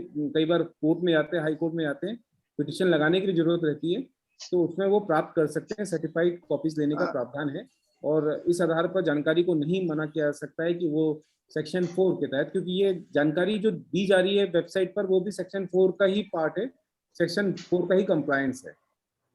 दूसरा प्रश्न पूछिए अशोक कुमार जी। राहुल सर, इसमें एक CIC के नंबर का हवाला देकर उन्होंने लिखा है, एक बार सार्वजनिक डोमेन और वेबसाइट पर जानकारी प्रदान कर दी गई है तो जानकारी अब किसी भी सार्वजनिक प्राधिकरण के नियंत्रण में या उसके नियंत्रण में नहीं रहती है, इसलिए अब यह सूचना के अधिकार के रूप में पहुंच योग्य नहीं है। उन्होंने बहुत स्पष्ट लिख के दिया है और CIC के एक नंबर का हवाला भी दिया है। गलत है। आप पहुंच से मतलब ने क्या है, आपने सर्टिफाइड कॉपी मांगी थी क्या? हाँ, सर्टिफाइड कॉपी मांगी थी। हाँ ठीक है, सर्टिफाइड कॉपी आप ले सकते हैं, वो तो आप वो आपका अधिकार है। उसमें मुझे लग रहा है कि एक मद्रास हाई कोर्ट का एक नहीं, मद्रास का नहीं, केरल हाई कोर्ट का एक मामला है। वहाँ पर एक एडवोकेट थे, उन्होंने सर्टिफाइड कॉपी के लिए कोर्ट में RTI आवेदन पर उनका डिस्प्यूट हुआ, उनको सर्टिफाइड कॉपी नहीं दे रहे थे, तो ये मैटर वो लेकर के वहाँ के केरल के हाई कोर्ट में गए। तो केरल के हाई कोर्ट ने फिर रूलिंग दी है उसमें कि सर्टिफाइड कॉपी लेना as per RTI act section 2 में उसका प्रावधान है और वो लेना उस RTI आवेदक का अधिकार है। ठीक है, अब दूसरे प्रश्न पे आते हैं राहुल सर। दूसरा प्रश्न, अब वो जो कार्मिक विभाग नई दिल्ली का था, जिसमें आवेदन और उसका रिप्लाई वेबसाइट पे अपलोड करना अनिवार्य है। उसके संबंध में इन्होंने 4 पॉइंट लिखा हुआ है। एक सार्वजनिक प्राधिकरण के रूप में भारतीय स्टेट बैंक द्वारा प्राप्त आरटीआई आवेदनों अपीलों की संख्या बहुत बड़ी है, लगभग 35,000 आवेदन प्रतिवर्ष एवं लगभग 6,000 अपील प्रतिवर्ष, जो देश भर के 1200 लोक सूचना अधिकारियों को प्राप्त होती है। इतनी बड़ी संख्या में प्राप्त आवेदनों एवं अपीलों को व्यक्तिगत जानकारी एवं तृतीय पक्ष की जानकारी वाले आवेदनों को, जिसमें सूचना का अधिकार अधिनियम के तहत छूट प्राप्त की गई है, अलग अलग करना असंभव है। इसका संग्रह संकलन लोक सूचना आधिकारिक संसाधनों को आनुपातिक रूप से विचलित करेगा, अतः ऐसी सूचना को सूचना के अधिकार अधिनियम। अजय कुमार जायसवाल जी, आपके प्रश्न से ही मुझे समझ में आ रहा है कि बेसिकली आपने जो बात कही है, वो आपने जो इन्फॉर्मेशन मांगी थी, वो आपने सेक्शन 81 जैसे रिलेटेड कुछ इन्फॉर्मेशन थी उनकी, जो कि जिसको बैंक मान रहा है कि ये प्राइवेट इन्फॉर्मेशन है। नहीं सर, नहीं, मैंने उसमें संख्या, वो तो इसको दे ही नहीं रहे कि 81J है। मैंने इतना कहा था, मैंने जो सूचना मांगी थी उसमें संख्या मांगी थी, और संख्या ये देते भी हैं। हाँ, संख्या मांगी थी, देते भी हैं, लेकिन इसको अपलोड करने के लिए मना कर रहे हैं। जो मैंने उसका हवाला देते हुए इसको अपलोड करने की बात कही थी। आपने सेक्शन 81J नहीं, मैंने इनसे सूचना मांगी कि डीआरटी में जो भी बताइए। मैंने मांगा था डीआरटी में 1 मार्च 2020 से सूचना प्रदान करने के कार्य कुल कितने जो है केस डीआरटी में भेजे गए हैं, तो इन्होंने कहा वेबसाइट पे सूचना दे दी। और दूसरा हमने मांगा कि कार्मिक विभाग द्वारा प्रचलित मतलब आदेश ये 23/3/2016 के हिसाब से इसको वेबसाइट पे अपलोड करिए सूचना को, तो उन्होंने सूचना को अपलोड करने के संबंध में इतनी सारी बातें लिखी हुई है। नहीं तो देखिए, अगर मेरा ये कहना है कि उसमें अगर इतना इन्फॉर्मेशन आपने कब से कब तक का मांगा है? सर इसमें एक मिनट, 2020 से 2020 से मैं चाहता हूँ कुछ भी इसमें। जी हाँ, इसमें सेक्शन 4 के कंप्लायंस का मामला है। नहीं, मेरा कहना है कि देखिए, मैं कुछ बोल सकता हूँ इस चीज में। हाँ, बोलिए ना। मुझे लगता है कि जो देखिए, जो हम चाहते हैं वो सब कुछ पब्लिश होना चाहिए, ये नहीं हो सकता है। आपको कन्विंस करना पड़ता है कि, और उसके बाद में सूचना आयोग इसका रिकमेंडेटरी ये बता सकते हैं। आरटीआई के एप्लीकेशंस और उसके जवाब अपलोड होने चाहिए, ऐसा डीओपीटी का सर्कुलर है, नहीं है करके मैं नहीं बोल रहा हूँ। लेकिन उसके बाद में और एक सर्कुलर आया ताकि एप्लीकेंट का नाम, और वही कह रहे हैं हम और शैलेश जी कि दूसरों की पारदर्शिता चाहिए, लेकिन हम लोगों की पारदर्शिता नहीं। तो एक लोगों ने बहुत अपील की, और एक आरटीआई एप्लीकेंट जो है कोर्ट में गए और उन्होंने बोला कि आरटीआई एप्लीकेंट का नाम आना नहीं चाहिए आरटीआई एप्लीकेशन के वेबसाइट में। उसके बाद में वो अपलोड होना रुक गया कि it is highly impossible that कि हर एक का आरटीआई का नाम मास्किंग करे, वो किसने जवाब दिया उसको मास्किंग करे, ये सब करके अगर पब्लिश होना है तो ये कभी नहीं होगा, वो सर्कुलर नाम के लिए रह जाएगा और ये होगा नहीं। दूसरी जो बात है वो रिकॉर्ड आप पूछ रहे हैं, क्या ये 5 साल में हुआ कितना, ये कितना हुआ, ये आप पूछ रहे हैं। अगर उनके पास रिकॉर्ड है तो वे देंगे, अगर उनके पास नहीं है तो वे नहीं देंगे। आपके लिए रिकॉर्ड तैयार करके देने की जरूरत नहीं है सूचना अधिकार में। धन्यवाद। इसमें सर आपका जवाब आ गया है इसमें इनका ये कहना था कि डीओपीटी का एक सर्कुलर था जिसमें जो भी आरटीआई आवेदन दिए जाते हैं, जो उनसे जवाब प्राप्त होते हैं, ये सब वेब पोर्टल पर रखे जाए पूरे देश में। डीओपीटी का ये था सर्कुलर, और उसका पालन नहीं हो रहा है। इनका कहना सिर्फ ये है, सीधा सीधा। तो नहीं, उसके बाद में और एक सर्कुलर आया है, उसमें बता दिया गया है कि जो नाम है आरटीआई एप्लीकेंट का नाम पब्लिश नहीं होना चाहिए। अभी देखिए ये प्रैक्टिकल नहीं है। अच्छा, ओके, तो आपने में कहा गया है, तो कॉन्ट्राडिक्टरी हो गया। राइट टू इंफॉर्मेशन एक्ट में ये बता दिया गया है कि every person everything should be reasonable enough. So it will be highly impossible कि हर एक एप्लीकेंट का नाम को मास्किंग करे, फिर वो आरटीआई एप्लीकेशन पब्लिश करे। तो इतनी डिजिटलाइजेशन हमारे पास अभी कोई भी पब्लिक अथॉरिटी में नहीं हुआ है, और ये कोशिश भी नहीं होगी। तो मुझे लगता है कि ये थोड़ा सा कॉन्फ्लिक्ट ऑफ दोनों सर्कुलर का, अगर पहले हो रहे थे, मैंने बहुत ही पब्लिक अथॉरिटी के वेबसाइट में देखा कि आरटीआई एप्लीकेशन और उसका जवाब हो रहा था। ऑयल मिनिस्ट्री में भी मैंने देखा, लेकिन अभी सभी निकाल दिए गए हैं क्योंकि कोर्ट का ऑर्डर आया है कि भाई आरटीआई एप्लीकेंट का नाम नहीं आना चाहिए। अभी आरटीआई एप्लीकेंट का नाम अगर हर एक एप्लीकेशन का अगर मास्किंग करना बैठे, यानी उसको मास्क करना पड़ता है, एक तरीका है वो, तो वो मास्किंग करना बैठे तो वो इट विल बी इम्प्रैक्टिकल। तो अभी वो इम्प्लीमेंट ही नहीं हो रहा है। तो हम लोगों का भी एक सुझाव ऐसे है कि उसको एक रीजनेबिलिटी वे में लेके आके RTI application number, RTI application को एक नंबर दिया जाए और वो नंबर के सामने आरटीआई एप्लीकेशन और उसका जवाब, अगर एक कुछ कोशिश ऐसा हम कर सके तो मुझे लगता है कि ये सर्कुलर का इम्प्लीमेंटेशन होगा, नहीं तो इम्प्लीमेंटेशन नहीं होगा, it will not be practical. ठीक है, धन्यवाद। प्रदीप सिंह जी, आपका क्या प्रश्न है? प्रदीप सिंह जी। जी सर, नमस्कार। हाँ नमस्कार, सीधे प्रश्न पर आ जाएं आप। सीधे प्रश्न पे ही आ रहा हूँ सर। हाँ। अभी 25 तारीख को एक मेरा डेट लगा था आयोग में, उसमें मैंने मांगा था आयोग से कि नरेगा के तहत जो है 2016 से 2019 तक प्रयुक्त मास्टर रोल और व्यय किए गए धनराशि के व्यय वाउचर और कराए गए कार्यों की कार्यपूर्ति प्रमाण पत्र की छाया प्रति। किस साल से किस साल तक? 2016 से 2019 तक। हाँ ठीक है, ओके। तो इन जो सचिव महोदय थे उन्होंने लिख दिया कि नरेगा की वेबसाइट पर जाकर सूचना देख सकते हैं। तो इस पर मैंने ऑब्जेक्शन किया और उसमें जो है जो सुप्रीम कोर्ट की रूलिंग थी RS मिश्रा वर्सेस CPIO 11/5/2011 का, उसका मैंने वर्णन किया था। This is the duty cast upon the PIO to ensure that information sought by an applicant provided in hard copy। जैसे ही आयुक्त महोदय देखे S4 में, वो इसका वो बिल्कुल भड़क गए, बिल्कुल मेरे ऊपर पूरे लोगों के बीच में, मतलब काफी गुस्से से लगे बोलने कि इस समय क्या सन चल रहा है। मैंने कहा 2022, कहने आप 2011 का हवाला दे रहे हैं, कितनी चीजें चेंजिंग हो गई हैं, आप जाके ऑनलाइन देखिए। तो मैंने कहा कि सर ये बताइए कि उसमें ऑनलाइन जो दर्ज रहता है उसमें मास्टर रोल में जो मजदूर वगैरह रहते हैं उनके हस्ताक्षर वगैरह नहीं रहते हैं, मुझे वेरीफाइड कॉपी चाहिए और जो विभाग के पास है वो चाहिए, मुझे ऑनलाइन नहीं चाहिए। वो कहे नहीं, तुमको विभाग से नहीं मिलेगा, ऑनलाइन नहीं जाके निकाल के देख लो। और दूसरी बात है 2011-12 इतनी पुरानी रूल और रेगुलेशन हमें मत समझाया करो। बहुत मतलब रूडली जो है, बिल्कुल मैं तो शॉक्ड रह गया कि मतलब इस तरीके से उन्होंने मेरे साथ सर व्यवहार किया। कहा चलिए ठीक है प्रदीप जी, कौन महाशय हैं सूचना आयुक्त का कम से कम नाम बता दीजिए। चंद्र कोई सिंह साहब है, एक मिनट S4 में है अभी सर, मैं नाम बता रहा हूँ उनका, सिंह साहब का। चलिए ठीक है, कोई बात नहीं, आप याद करके बाद में बताइएगा। तो आपका प्रश्न किससे है, किससे पूछना चाह रहे हैं? जो भी मुझे इसमें मार्गदर्शन कर, पहली बात सर ये है कि S8 में जब चंद्रकांत पांडे जी थे, भले लेट सूचना मिलता था लेकिन वो डांटते उठते नहीं थे। ये S4 में जब से ट्रांसफर हुआ है, ये वादियों को इतना तेज डांटते हैं जैसे हर आदमी को वो एडमिनिस्ट्रेटिव, सुनिए हो गया, मैं समझ गया। वो प्रदीप जी वो एडमिनिस्ट्रेटिव पोस्ट से आए होंगे, इसलिए उनकी गर्मी वो रहती है, स्वाभाविक है। ठीक है, वो लोगों का डिपेंड करता है कि वो किस कैडर से आए हुए हैं। ठीक है, सोशल फील्ड से आए हैं, एडमिनिस्ट्रेटिव फील्ड से आए हैं, जुडिशियल से आए हैं। चलिए राहुल सर कुछ बोलना चाह रहे हैं।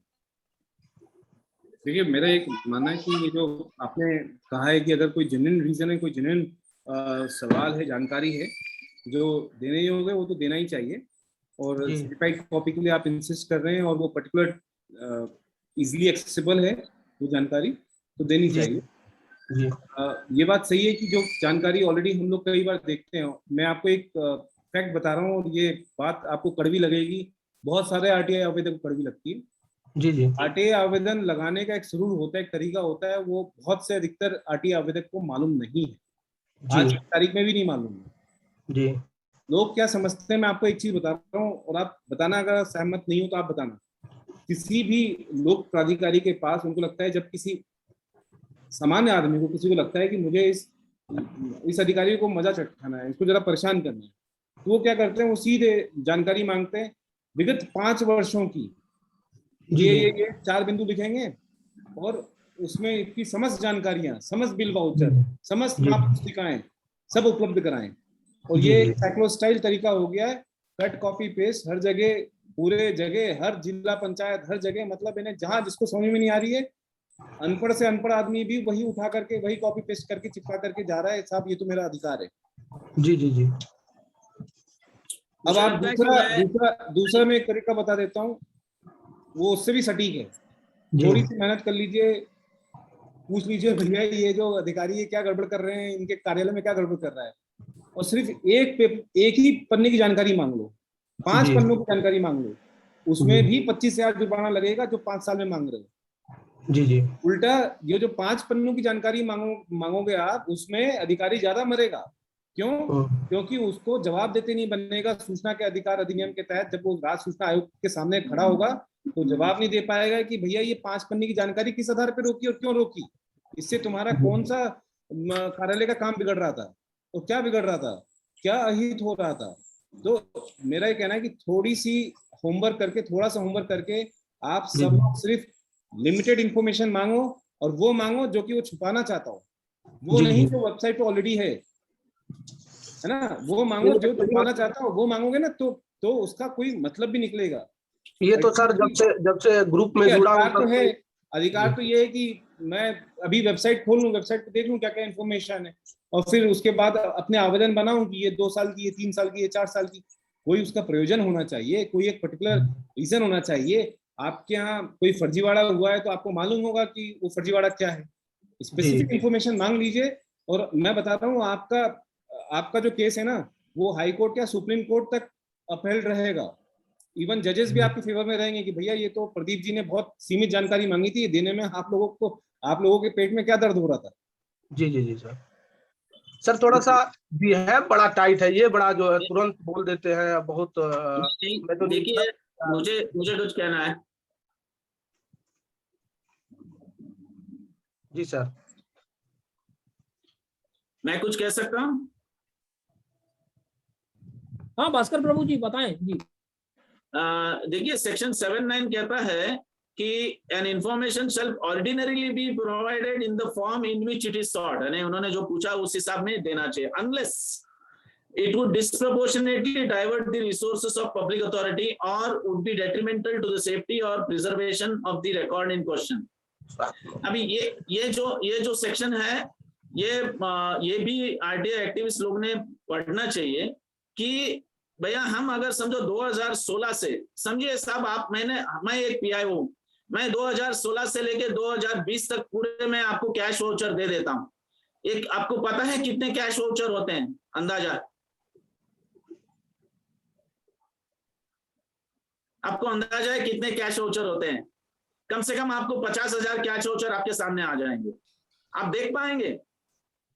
आप एक अगर नरेगा के बारे में आपको अगर एक्चुअल अगर आपको देखना है तो आप छोटी छोटी इंफॉर्मेशन पूछना चाहिए जो नजदीक में है। आप 2016 का पूछोगे, आप मॉनिटरिंग कैसे करोगे, किस अधिकारी के पीछे जाओगे? यानी ये जो है मॉनिटरिंग सिस्टम जो है बहुत पहले का निकाल के मॉनिटरिंग सिस्टम नहीं होता है। प्रेजेंट आप पूछ के आगे मॉनिटरिंग हो सकता है। नहीं, मैं 2019 में आप सही कह रहे हैं भास्कर प्रभु जी और प्रदीप सिंह जी। हमारे सामने इसमें भास्कर प्रभु जी इन्होंने एक आवेदक थे, उन्होंने एक इन्फॉर्मेशन मांगी और उन्होंने कहा कि भाई ये इन्फॉर्मेशन हमारे लिए जरूरी है। पीआईओ जो है, पीआईओ ने इन्फॉर्मेशन देखी, पीआईओ ने बताया कि साहब ये इन्फॉर्मेशन बहुत वॉलनरेस इन्फॉर्मेशन है और ये सीधे हम लोगों के पास डेटा जनरेट होता है, ऑनलाइन रहता है। तो अब इसका अगर हम प्रिंट आउट निकालेंगे तो वो कम से कम 50,000 पन्नों में प्रिंट आउट आ रहा है। तो आवेदक को फिर हमने कहा है कि ठीक है, आप वहां पर जाइए और वहां पर वो 50,000 पन्नों की जो इन्फॉर्मेशन वो आप देखिए, पन्नों की नहीं, मतलब आप वहां पे कंप्यूटर पर बैठिए और कंप्यूटर में देखिए और फिर आप बताइए कि आपको कौन कौन सी इन्फॉर्मेशन चाहिए, उसका प्रिंट आउट आपको मिल जाएगा। तो फिर जब हमने ये ऑर्डर कर दिया कि ये आपको ऐसा मिल जाएगी इन्फॉर्मेशन, तो आवेदक ही पीछे हट गए। उन्होंने कहा कि साहब वो मैं ऑफिस जाऊंगा, मेरा इतना टाइम बर्बाद हो जाएगा। तो मैंने कहा भाई टाइम तो जो शासकीय कर्मचारी है, जो अधिकारी है, उसका तो मेन काम तो दूसरा है। ठीक है, ये आपको साथ में एज एन ऑब्लिगेशन उनके ऊपर ड्यूटी है, ये आपको जानकारी देनी है, तो वो भी तो आपके साथ बैठेंगे, वो देखेंगे आपके साथ। बोला नहीं, इसमें तो बहुत दिक्कत हो जाएगी, मुझे बैठना पड़ेगा। आप ऐसा करिए साहब कि मुझे वो कॉपी जो है, जितनी जो इन्फॉर्मेशन है वो मुझे फ्लॉपिंग ये इस पर मिल जाए, हार्ड डिस्क ड्राइव पर मिल जाए। तो मैंने कहा ठीक है, फिर आप अपनी हार्ड डिस्क ड्राइव लेकर जाइए, आप उसकी कॉपी, पहले पूछा उनसे कि अवेलेबल हो पाएगी या नहीं हो पाएगी, तो उन्होंने कहा कि ठीक है हो जाएगी अवेलेबल, तो वो फिर वो प्रोवाइड की। तो इनफैक्ट मेरा ये कहना है कि देखिए इसमें हो क्या रहा है कि अब उनका कहना था कि अब उनका जेन्युइन कंसर्न होगा, हो सकता है उनको जांच करनी हो जो आरटीआई आवेदक हो, तो उन्होंने वो इन्फॉर्मेशन के लिए इसलिए वो मांग रहे थे कि उनको अपने स्तर पे आराम से बैठ करके वो जांच करेंगे। लेकिन कई बार अधिकतर मामलों में हमने देखा, अधिकांश मामलों में, कि जो आरटीआई आवेदक होता है उनकी इन्फॉर्मेशन जो होती है वो कोई स्पेसिफिक नेचर की नहीं होती है। वो भास्कर प्रभु जी आप भी हमेशा कहते रहते हैं कि थोड़ा सा तो होमवर्क कर लो, आप लोग थोड़ा सा तो मेहनत कर लो, और जानकारी क्या मांग रहे हैं वो मालूम होना चाहिए। तो वो सर एक चीज मैं पूछना चाहूंगा कि अगर हम आगे से अगर नरेगा में पर्टिकुलर एक कार्य का ही अगर मांगा जाए, तो जैसे वो फिर आगे अगर ये हवाला दे दे कि नरेगा साइड पे जाके देख लीजिए, तो उसके लिए क्या प्रावधान किया जाए सर कि मुझे ओरिजिनल कॉपी मिले? नहीं, मैं कहता हूँ आपने पहले अगर सिर्फ साइट में जाके कहिए ये प्रावधान नहीं हो सकता है, उनको ये बोलना चाहिए मुझे साइट में टोटल फाइनल पॉइंट तक लिंक बराबर भेजिए।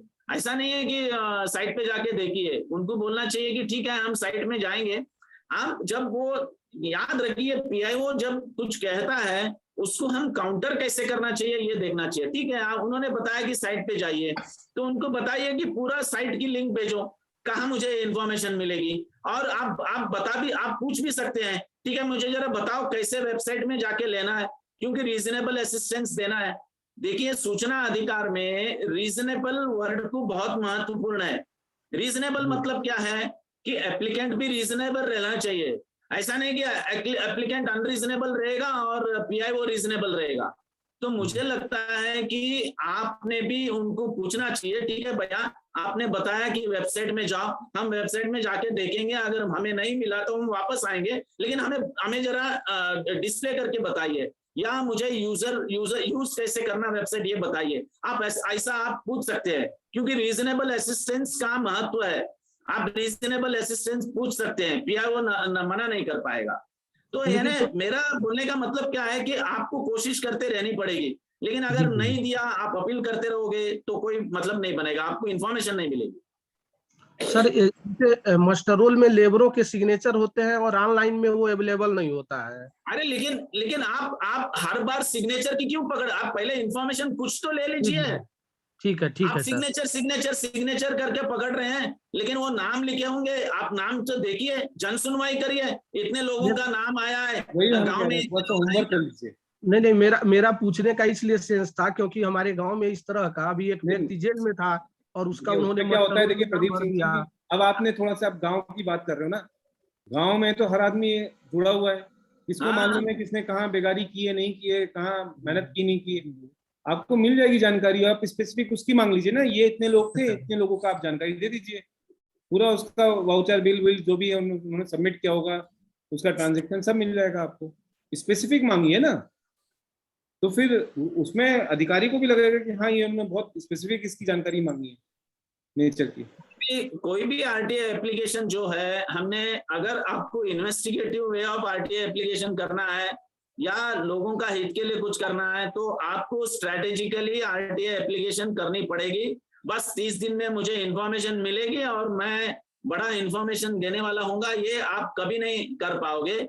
और अभी देखिए साहब, कम से कम 16 से 17 साल हो गए, सामने वाले को भी मालूम है, एप्लीकेंट का एप्लीकेशन आते ही पता चलता है कि इनको हमें कैसे जवाब देना है। तो याद रखिएगा कि उन्होंने भी तो एक्सपर्ट लिया ना, आप तो सिर्फ आरटीआई एप्लीकेशन एक करते हैं, उनको 1000 आरटीआई एप्लीकेशन सामना करना पड़ता है, तो उनको अभी वे पूरे पीएचडी ले चुके हैं कैसे जवाब देना है। तो आपने कंप्लीट सोच समझ के आरटीआई एप्लीकेशन करना चाहिए, और बहुत लंबा समय का पूछ के कोई मतलब नहीं है, आपको सुधार आगे लाने की सोचनी चाहिए। पीछे जो खराब हो गया मैं सुधारूंगा, ये नहीं हो पाएगा। धन्यवाद। ठीक है, सुनील चौरसिया जी आपका क्या प्रश्न है? सुनील चौरसिया जी। सुनील चौरसिया जी अपने आप को अनम्यूट कर, हाँ पूछे। मैं ये कहना चाह रहा था, राहुल सिंह जी से जानना चाह रहा हूँ, मार्गदर्शन चाह रहा हूँ। पहले आप अपना परिचय थोड़ा सा दें और कहाँ से हैं। जी आप अपना परिचय पहले दें चौरसिया जी, कहाँ से हैं, क्या करते हैं? मैं सुनील चौरसिया हूँ, अपना अखबार का संपादन करता हूँ, एक अखबार पब्लिश करता हूँ। कहाँ से? मैं अनूपपुर जिले में रहता हूँ। जी जी। अनूपपुर मध्य प्रदेश। जी जी जी बताएं। जी राहुल जी से मैं एक मार्गदर्शन चाहता हूँ। जैसे हम कोई भी जब आरटीआई लगाते हैं और हमारे आरटीआई आवेदन को मध्य प्रदेश में 30 दिनों के अंदर अटेंड नहीं किया गया, मतलब कोई सूचना नहीं दी गई या कुछ भी जवाब नहीं दिया गया, और धारा 18 के तहत जब हम शिकायत करते हैं तो आयोग कहता है कि पहले आप फर्स्ट अपील करें, तो ऐसे में धारा 18 का क्या महत्व हुआ? और ऐसे कई मामले हैं मेरे, तो मतलब उसमें सुनील चौरसिया जी ऐसा है, सुप्रीम कोर्ट का निर्णय था जिसमें जस्टिस बोबड़े का फैसला था, उन्होंने धारा 18 में उन्होंने स्पष्ट कर दिया कि धारा 18 में जानकारी नहीं दी जाएगी। अच्छा ठीक है, ठीक है, तो अब धारा 18 में अगर जानकारी नहीं देंगे और धारा 18 में से दंडित किया जाता है। अब सूचना के अधिकार अधिनियम में सिर्फ आपका उद्देश्य अगर सिर्फ किसी को दंडित करने का है, किसी आवेदक का, और जानकारी नहीं लेने का है, तो वो गलत भी होगा। तो ऐसी स्थिति में सूचना का अधिकार अधिनियम के तहत जो है वो, क्योंकि सुप्रीम कोर्ट का उसमें फैसला है और उस फैसले के अनुरूप जो है आयोग कहता है कि पहले आप अपील का प्रोसेस सेक्शन 19 में कंप्लीट करिए, क्योंकि अपील का प्रोसेस तभी कंप्लीट होगा जब फर्स्ट अपील लगाएंगे आप, उसके बाद फिर सेकंड अपील लगाएंगे। तो ये क्योंकि एक अपीलेट प्रोसेस है, एक क्वाजी जुडिशियल एक व्यवस्था है, तो उस व्यवस्था को आपको पूरा करना पड़ेगा सेक्शन 19 के तहत। सेक्शन 18 तो देखिए मुझे लगता है, जो जहां तक मेरी अपनी समझ और जो मैं करता हूं हमेशा, सेक्शन 18 में वो मैं उस तरह की कंप्लेंट लेता हूं जहां पर मान लीजिए फीस का कोई विषय हो गया, या फिर ऐसा विषय जिसमें आपको आरटीआई आवेदन लगाने से मना कर दिया जाए, आप अपील प्रोसेस कैसे इनिशिएट होगा? क्योंकि बिना 30 डेज एक्सपायरी के अगर आपको मान लीजिए आपका आरटीआई आवेदन लौटा दिया जाता है डाकिए द्वारा, तो उसमें फर्स्ट अपील कब दायर करेगा आदमी, और किसके पास दायर करेगा और कैसे दायर कर सकता है? क्योंकि 30 डेज का टाइम पीरियड तो तब इनिशिएट होगा जब आरटीआई आवेदन दायर होता है। अब आरटीआई आवेदन दायर हुआ नहीं है, वापस हो गया है, तो सेक्शन 18 के तहत मेरा ऐसा मानना है कि उसमें डायरेक्ट आयोग के समक्ष वो आ सकते हैं और उसमें वो सीधे दंडात्मक जो कार्रवाई होती है आयोग वो अपना करेगा। जैसे सर इसी बात को आगे मैं समझना चाह रहा हूँ, मान लीजिए आवेदन लेने से इनकार किया और लिफाफे पे लिख के आ जाता है, तो क्या ये 18 में आएगा? ये सेक्शन 18 में आएगा। ठीक है सर, सेक्शन 18 में आना चाहिए, क्योंकि उसमें आप लिखिए कि भाई इन्होंने आवेदन लेने से मना कर दिया है और क्योंकि आवेदन दायर ही नहीं हो पाया है, तो मैं अब इसमें फर्स्ट अपील दायर नहीं कर सकता हूँ। और इसमें मुझे जो है यहाँ पर सेक्शन 18 के तहत मुझे इसमें इनके विरुद्ध जो है कार्रवाई की जाए, क्योंकि इनके द्वारा जानबूझ करके ये लिफाफा लुटाया गया है। जी जी ठीक है चौरसिया जी, बहुत धन्यवाद। आप चौरसिया जी मतलब जुड़े हुए हैं और बहुत अच्छा आप काम कर रहे हैं। मीडिया का सर्कुलेशन वगैरह आप अनूपपुर वगैरह से जो आप करवाते हैं वेबिनार का, वो भी काबिल तारीफ है। तो इसी तरह से सहयोग आपका बना रहे। धन्यवाद। जयपाल सिंह खींची जी हैं। जयपाल सिंह जी, हैंड रेज आपने किया हुआ, अपने आप को अनम्यूट करके प्लीज आस्क योर क्वेश्चन। जी आदरणीय सर, मेरा राहुल सिंह सर से प्रश्न था। मेरी सूचना आयोग में PIU जो था, आपकी वीडियो बंद कर दीजिए आप, शायद वो आपका ऑडियो नहीं आ पा रहा है। जी सर मेरा ये था कि 29 को मेरी सुनवाई थी, जिसमें ये था PIO ने 8/9 को मेरा आवेदन दिया था, जिसमें व्हाट्सएप पे मुझे 8/10 को जानकारी दी गई, वह भी व्हाट्सएप पे, और उस पर कोई सुना। फिर मैंने द्वितीय अपील कर दी, द्वितीय अपील में भी, प्रथम अपील में कोई जवाब नहीं आया, फिर द्वितीय अपील की। वहां पर जब सुनवाई हुई तो कहा गया कि आप जो 30 दिन समय आप नहीं था, जबकि 31 दिन समय होगा सर। तो मुझे निःशुल्क जानकारी चाहिए थी श्रीमान, तो वह कहा कि ये आपका जो गलत है, आपने नहीं दिया। तो श्रीमान व्हाट्सएप पे भी क्या जानकारी दे सकते हैं? मैंने ये भी कहा श्रीमान जी, जब आप लोग इतने इतने पेपर लगाते हो, क्या एक पेपर नहीं दे सकते? और व्हाट्सएप में भी बहुत गलत तरीके से दिया बार बार। तो मैं इसका क्लियर चाहता हूँ श्रीमान जयपाल सिंह जी। देखिए ऐसा है जी सर, अनटिल अनलेस देखिए इन्फॉर्मेशन होती है, कई जानकारी जो है। अब मान लीजिए अभी तक हम लोग ये कहते हैं कि भैया 30 दिन लगा देते हैं जानकारी देने में, 2 महीने लगा देते हैं। अगर आपको जानकारी 5 दिन में ही मिल रही है, व्हाट्सएप पे मिल रही है, आपका अगर काम उससे हो रहा है और उसमें पर्पस अगर सर्व हो रहा है, तो उसमें दिक्कत क्या है? लेकिन अगर आपका पर्पस ही सर्व नहीं हो रहा है, आपको लगता है कि आपको सर्टिफाइड कॉपी चाहिए, ओरिजिनल कॉपी चाहिए, ऐसा कुछ है, कुछ ऐसी व्यवस्था हो, तब तो फिर आप प्रेस कर सकते हैं कि भाई मुझे इसके लिए चाहिए। दूसरा, अगर 30 दिन के अंदर उन्होंने दे दी, देखिए इंटेंशन तो उसका देखिए ना, वो जानकारी रोक तो नहीं रहते आपके लिए। तो और अगर कुछ जानकारी आप लेना चाहते हैं तो हम लोग फ्री क्यों लेना चाहते हैं भाई? अगर 30 दिन के अंदर अगर उन्होंने आपको रिस्पॉन्ड कर दिया है और वो आपसे पैसा लिया था कि उन्होंने व्हाट्सएप पे जो भेजा था क्या? नहीं सर, व्हाट्सएप पे ही पहुंचा था सर, वो भी लेट सर। आपसे पैसा तो नहीं लिया ना उन्होंने? नहीं सर, मैंने मेरे साथ में ऐसी जिस रोज मैंने प्रथम अपील की सर, उस समय मेरा व्हाट्सएप आया सर, ये सर मेरा। हाँ तो फिर ठीक है, तो फिर आप उसमें आप कह दीजिए मुझे इसमें कॉपी चाहिए, और मुझे कॉपी नहीं दिलाई गई है, व्हाट्सएप पे दिलाया गया है, और मुझे इसकी सर्टिफाइड कॉपी चाहिए थी। आपने सर्टिफाइड कॉपी मांगी है क्या?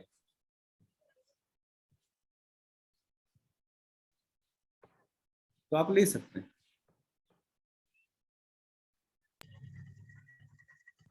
जी सर, सर मैंने दिया सर, उसमें भी आवेदन श्रीमान जी राजू हमारे जो अधिकारी थे सर, उन्होंने कहा, और जो भी डिसीजन आता है सर मैं करता हूँ, शुल्क भी जमा करके मैं लेने को तैयार हूँ सर। हाँ उसमें नहीं, शुल्क जमा करने की बात नहीं है, मेरा कहना है कि अब तो क्योंकि उन्होंने 30 डेज का वॉयलेशन कर दिया है, तो आप निःशुल्क जानकारी प्राप्त करने के हकदार हैं।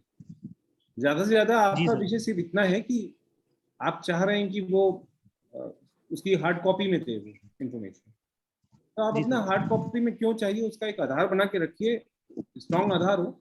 क्योंकि मेरा ये मानना है कि पेपर जितना कम से कम खर्च हो, उसमें आरटीआई आवेदन जो है वो भी संवेदनशील बने। पेपर खर्च होना कोई अच्छी बात नहीं है, पेड़ काटे जाते हैं, हमें अपने पर्यावरण को भी देखना चाहिए। तो वो ज्यादा बेटर है कि ऑनलाइन व्यवस्था रहे, ऑनलाइन जानकारी मिल जाए, सहज और सरल रूप से जानकारी मिल जाए। ठीक है जी आदरणीय, सहज सरल रूप से सर, लेकिन वो समय पे मिले सर। जी सर। जी ठीक है जयपाल सिंह जी, और आगे बढ़ें। और किसान सुब्रत जी हैं, किसान सुब्रत मणि जी हमारे रीवा के किसान नेता भी हैं। क्या है सुब्रत मणि जी आपका प्रश्न? अपने आप को। हाँ जी, प्रणाम। आदरणीय राहुल सर जी का कोर्ट से अभिनंदन, आप सभी साथियों का अभिनंदन। और आज आपने बहुत अच्छा विषय भाई साहब रखा है आपने प्राइवेट सेक्टर के लिए। हमारा सवाल सहकारिता से था, माने राहुल सर जी ने बताया हमें, हमने यहाँ पे सहकारी बैंक को दिया था। जैसे मान लीजिए यहाँ पे आदेश हुआ था मध्य प्रदेश सरकार द्वारा, जिन किसानों की भूमि कहीं दूसरी जगह मार्गेज है, उन किसानों को अब सोसाइटी उस खाद बीज नहीं मिलेगा। तो हमने यहाँ ITI के मैंने सूचना के अधिकार के तहत आवेदन दिया था। तो आवेदन में, हमारे आवेदन में कहा गया कि वहां से आयुक्त महोदय के यहाँ कार्यालय में दिया था। तो आयुक्त महोदय ने बैंक को लिखा कि माने संबंधी जन को आप जवाब दें। फिर बैंक ने नहीं लिखा, फिर हमने उनसे रिक्वेस्ट किया उपायुक्त महोदय जी से, तो फिर बैंक ने कह दिया कि सहकारिता में अपना सूचना का अधिकार लागू नहीं होता। तो हम आयुक्त महोदय जी से विनम्र आग्रह करना चाहते हैं, क्या सहकारिता में या केंद्रीय सहकारी बैंक में ये अपना सूचना का अधिकार अधिनियम लागू है? आप इसमें सेकंड अपील करिए, आप या फर्स्ट अपील नहीं किए तो फर्स्ट अपील करिए, उनको बताइए कि ये सूचना का अधिकार अधिनियम लागू है, मेरा ही एक फैसला है उसमें, और हमने इसमें जो जुर्माना लगाया है आप मेरे कार्यालय से वो प्राप्त कर सकते हैं। ऐसे ही एक किसी अधिकारी थे, उन्होंने कह दिया था कि ये लागू नहीं होता, इसलिए हम नहीं दिलवा सकते। हमने रजिस्ट्रार ऑफिस में जो रजिस्ट्रार होते हैं कोऑपरेटिव इसके, उनको वो तो प्राप्त कर सकते हैं, और इसीलिए उनके ऊपर हमने जुर्माना लगाया भी था, उन्होंने जुर्माना जमा भी कर दिया है आयोग के कार्यालय में। तो आप वो उसकी आदेश की कॉपी आप प्राप्त कर सकते हैं, और उसमें मैंने बहुत विस्तार से किन किन सेक्शन के तहत और किन किन नियमों के तहत ये जो कोऑपरेटिव सोसाइटीज हैं वो RTI एक्ट के दायरे में आती है। इसमें औरंगाबाद हाई कोर्ट का फैसला भी शामिल है। जी सर। सर यहाँ पे जानते हैं बहुत माने क्या किया कि जो आदेश है उसकी लिखित कॉपी नहीं उपलब्ध कराई, और रीवा जिले में 148 सेवा सहकारी समितियां हैं सर, और सेवा सहकारी समितियों में जैसे मान लीजिए जो भी किसान क्रेडिट कार्ड बनाते हैं, मान लीजिए तो राष्ट्रीयकृत बैंक जितने होते हैं वो सब पूरी भूमि को किसानों के मार्गेज कर लेते हैं, और उसमें अब कहाँ से लाएं वो जमीन, तो उनको कहाँ से मिले लोन? सर आपको बहुत बहुत धन्यवाद। ठीक है त्रिपाठी जी, आपका जेन्युइन सवाल है, और मेरा तो ये मानना है, स्पष्ट मानना है कि ये जो सहकारी समितियां हैं जो कि जिनको शासन से अनुदान प्राप्त होता है और शासन की वजह से ये प्रॉफिट में रहती हैं, ये तो निश्चित रूप से सीधे सीधे तौर पर ये आरटीआई एक्ट के दायरे में आते हैं, इनको जानकारी देनी चाहिए। जी सर। सर एक आपसे रिक्वेस्ट हमारी ये थी कि हम हमारे मन में आया वो आपसे शेयर करते हैं। मैं कानूनी ज्यादा नहीं जानता कानून में है कि नहीं है। सर जैसे मान लीजिए हर जगह पोर्टल है, तो अपने यहाँ क्या प्रदेश में मान लीजिए एक राज्य सूचना आयोग या कि अपने इसमें सूचना के अधिकार के तहत ऐसा कुछ प्रावधान नहीं है कि एक पोर्टल बनाया जाए, हर जिलों से संबंधित अधिकारी से जानकारी ली जाए कि उनके कार्यालय में कितने सूचना के अधिकार के तहत आवेदन आए और उनमें क्या कार्रवाई हुई। जैसे मान लीजिए उसमें फर्स्ट अपील करना पड़ता है, सेकंड अपील करना पड़ता है, तो कितने आवेदन इस माह में, एक प्रत्येक माह का मान लीजिए अगर ले लिया जाए डाटा, तो एक जानकारी क्या ऐसी सर हो सकती है सर? देखिए हर कार्यालय में अगर वो जानकारी वहां पर अवेलेबल नहीं है, वैसे हालांकि करवानी चाहिए इनको, क्योंकि इसमें डीओपीटी का एक सर्कुलर भी है जिसमें उन्होंने कहा था कि जो भी आरटीआई आवेदन आप निराकरण करते हैं, आरटीआई आवेदन आता है, उसकी जानकारी वेबसाइट पे अपलोड करें। इससे पहले जो सवाल चल रहा था वो प्रदीप सिंह जी का, या नहीं उससे पहले जो सवाल था उसमें उन्होंने स्पष्ट कर दिया था कि इस तरह की जानकारी दी जाती रही है और डीओपीटी के तहत दी जानी चाहिए। अब रही बात कि आप दूसरे इसमें इसका किस तरह से इसके नियम का पालन हो सकता है, तो आप मुझे लगता है कि इसमें इस तरह की इंफॉर्मेशन जो है, जो बेसिकली सूचना के अधिकार अधिनियम के तहत जो भी डिसीजन होता है वो तो सुओ मोटो इनको देना चाहिए, हर विभाग को ये उपलब्ध कराना चाहिए, ताकि जो डुप्लीकेशन होता है, जैसे मान लीजिए कि आपने एक आरटीआई आवेदन लगाया, उसमें वही जानकारी मांगी है, हो सकता है कि आपके बाद जो 10वां या 100वां आदमी होगा वो भी वही जानकारी मांग रहा है, तो उनको ये देने की जरूरत ही नहीं पड़े और वो सीधे लिख दे कि ये इन्फॉर्मेशन ऑलरेडी वेबसाइट पर उपलब्ध है, हमने इसका निराकरण पहले ही पूर्व में किया था। तो इसमें त्रिपाठी जी मुझे लग रहा है कि आवेदकों के लिए बेहतर होगा कि विभाग जो है जब भी निराकरण करे आरटीआई आवेदन का, तो वो उसकी जानकारी जो है वो वेबसाइट पर उपलब्ध कराएं। ठीक है सुब्रमण्यम जी, बहुत बहुत धन्यवाद। आपने किसानों के बात को, मुद्दे को बहुत ही सजगता से आपने रखा है और इसके बारे में और भी आगे चर्चाएं होंगी। धन्यवाद। कार्यक्रम में आगे बढ़े और हमारे अन्य साथियों ने भी हैंड रेज किए हुए हैं, उनके भी क्वेश्चन ले लें। सुरेश मौर्य जी हैं, सुरेश मौर्य जी प्लीज अपना प्रश्न पूछें कृपया। हमारे साथी गुजरात से हैं सुरेश मौर्य जी। इस बीच नरेश कुमार जी भी हैं, तो नरेश कुमार जी आप अपनी बात रखें। हाँ नमस्कार सर, और नमस्कार राहुल सर को। सर मेरा सवाल ये है कि जो प्राइवेट यूनिवर्सिटी है वो हमेशा ये कहती है कि हम कोई गवर्नमेंट से असिस्टेंट नहीं लेते, तो इसलिए हम उसके दायरे में नहीं आते, तो हमें कैसे पता लगेगा कि वो गवर्नमेंट से फाइनेंशियल असिस्टेंट लेती है नहीं लेती? नहीं, ऐसा नहीं सिर्फ सूचना ही नहीं लेती तो इसलिए वो दायरे में नहीं आते। प्राइवेट इंस्टीट्यूशन देखिए क्या है, जैसे मान लीजिए कि आपके बगल में कोई कॉलेज है, अभी मेरे पास एक आरटीआई आवेदन आया है और मैं बताता हूँ आपको किस तरह से जब जानकारी नहीं होती तो लोग क्या गलती करते हैं। तो आरटीआई आवेदक ने क्या किया है कि एक आरटीआई आवेदन लगाया प्राइवेट कॉलेज में, और प्राइवेट कॉलेज में उन्होंने जानकारी मांगी, प्राइवेट कॉलेज ने उनको देने से मना कर दिया, कहते हुए कि हम सूचना के अधिकार अधिनियम के दायरे में नहीं आते। उसने दोबारा उसने जो फर्स्ट अपील लगाई वो भी उसने उसी कॉलेज में दायर कर दी, फिर वो हमारे पास यहाँ पर सेकंड अपील में आया। अब इसमें दिक्कत क्या हो गई है कि आपको आरटीआई आवेदन लगाना चाहिए था शिक्षा विभाग में, उच्च शिक्षा विभाग में, या कोई भी जो कंट्रोलिंग अथॉरिटी हो उस प्राइवेट कॉलेज का। जैसे यहाँ पर प्राइवेट यूनिवर्सिटी रेगुलेटरी कमीशन है, उनके पास आप लगाएं, तो उस कमीशन से आप, उस आयोग से आप जानकारी ले सकते हैं कि इस प्राइवेट यूनिवर्सिटी की, प्राइवेट कॉलेज की जानकारी दीजिए। तो जो रेगुलेटरी अथॉरिटीज होती हैं उनको जानकारी देनी चाहिए, और क्यों देनी चाहिए वो मैं स्पष्ट कर देता हूँ। जैसे मान लीजिए कि कोई कॉलेज है, उस कॉलेज में एक अध्यापक है, वो पढ़ाते हैं वहाँ पर। अब अध्यापक कोई भी नहीं बन सकता है, ऐसा तो नहीं कि गली में जो आपका वहाँ पर चौराहे पर जो मोची का काम कर रहा है उसको ले करके अध्यापक बना करके बैठा दिया, ये हमारे टीचर हैं, ये हमारे लेक्चरर हैं, ये पढ़ाएंगे आज से, तो वैसा तो नहीं होगा ना। एक पर्टिकुलर नियम और उसके तहत जो है, उसकी क्वालिफिकेशन के तहत आपको ये तमाम टीचर्स की अपॉइंटमेंट करनी होती है, और छात्रों के अनुपात के अनुसार, उनके क्लासेस, नंबर ऑफ क्लासेस के अनुसार उतने लेक्चरर्स रहेंगे, उतने प्रोफेसर रहेंगे। इस तरह से पूरा स्पेसिफाइड नियम के तहत ये पूरी व्यवस्था बनी हुई है। अब आप नियमों का पालन करेंगे तभी आपको लाइसेंस मिलता है, तभी आपको परमिशन मिलती है कि आप ये कॉलेज चला सकें। तो ये सारे नियमों की जब आप वो करते हैं, आप फुलफिल करते हैं और उसके तहत आप ये जानकारी उस पर्टिकुलर विभाग में आप देते हैं, वहां से आप आरटीआई लगाएंगे, वहां से ये जानकारी प्राप्त कर सकते हैं कि भाई ये टीचर्स हैं, स्टूडेंट्स की संख्या वहां पर, जैसे मान लीजिए कोई कॉलेज भी खोलते हैं तो उस कॉलेज में एक पर्टिकुलर व्यवस्था होती है, बैठने की व्यवस्था होती है, कितने बाय कितने का रूम होगा, कितने लोगों की बैठने की व्यवस्था होगी, वहाँ प्लेग्राउंड है या नहीं है, ये सब तमाम चीजें रहती है, लाइब्रेरी की व्यवस्था है या नहीं है, ये सब नियमों के तहत होता है। ये सब जानकारी आप जो उसकी जो कंट्रोलिंग अथॉरिटी है, जहाँ जिस विभाग में जानकारी जमा की जाती है प्राइवेट कॉलेजेस के द्वारा, वहां से आप प्राप्त कर सकते हैं। सर कुछ मैं नरेश कुमार जी आपका म्यूट हो गया, अनम्यूट कर लें।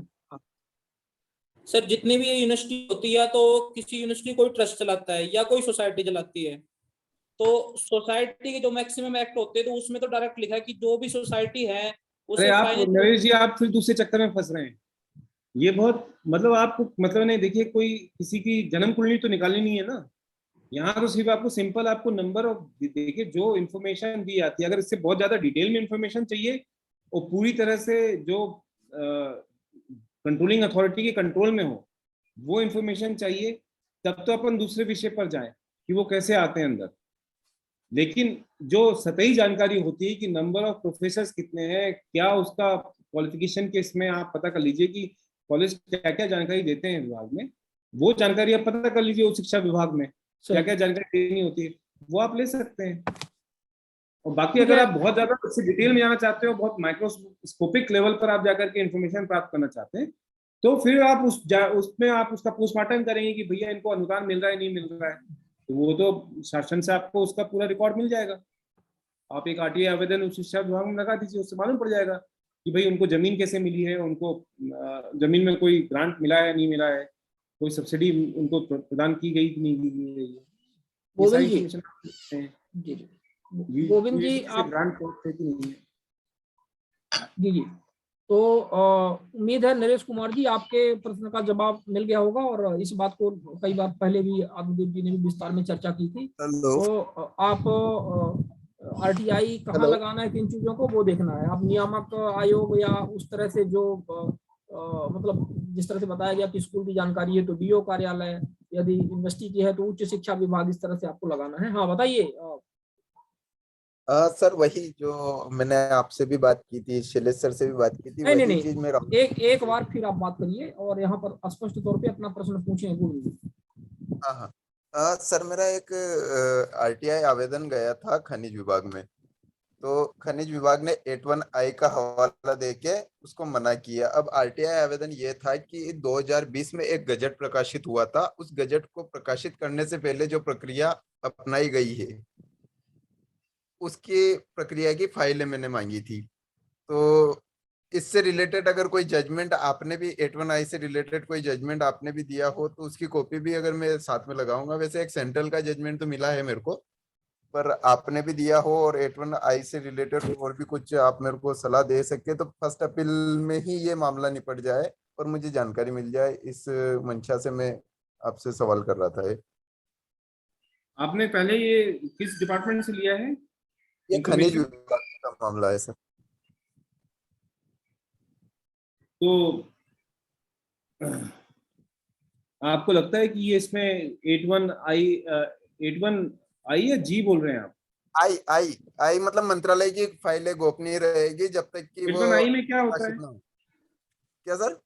81I में क्या है सर? वही उसमें ऐसा था कि मंत्रालय का कोई भी मामला है जब तक कि उसके ऊपर चर्चा वगैरह चलेगी तब तक वो गोपनीय रहेगा, और चर्चा खत्म होने के बाद या उद्देश्य की पूर्ति होने के बाद वो ओपन कर दिया जाएगा।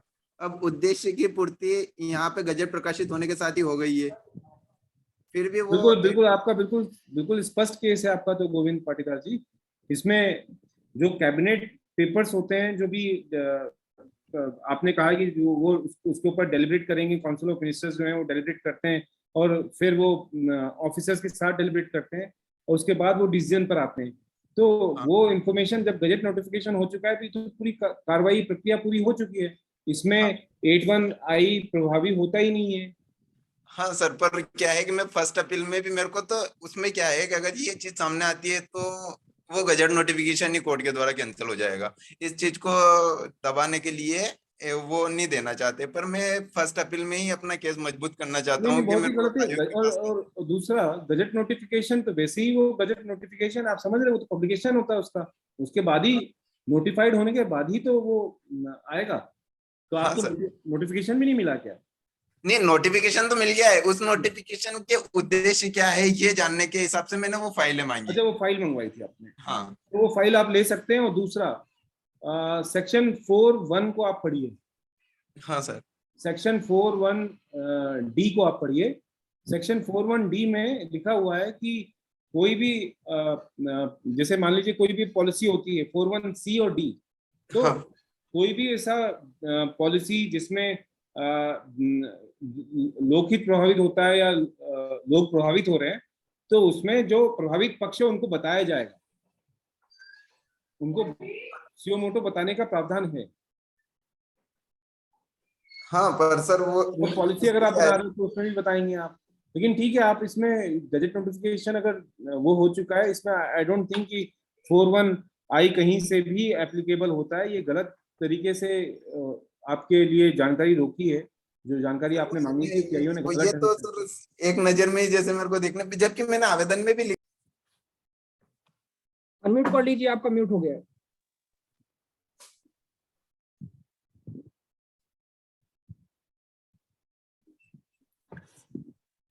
आप नहीं आपका, हाँ ठीक। मैंने धारा आवेदन में भी लिख दिया था ये चीज की धारा 8 के प्रावधान लागू नहीं होंगे क्योंकि गजट प्रकाशित हो चुका है, उद्देश्य पूरा हो चुका है। जी हाँ, वो तो एक्ट खुद ही कह रहा है, एक्ट में ही लिखा हुआ है, 81I में ही लिखा हुआ है कि जब ये प्रोसेस कंप्लीट हो जाएगा तो इन्फॉर्मेशन प्रोवाइड की जाएगी।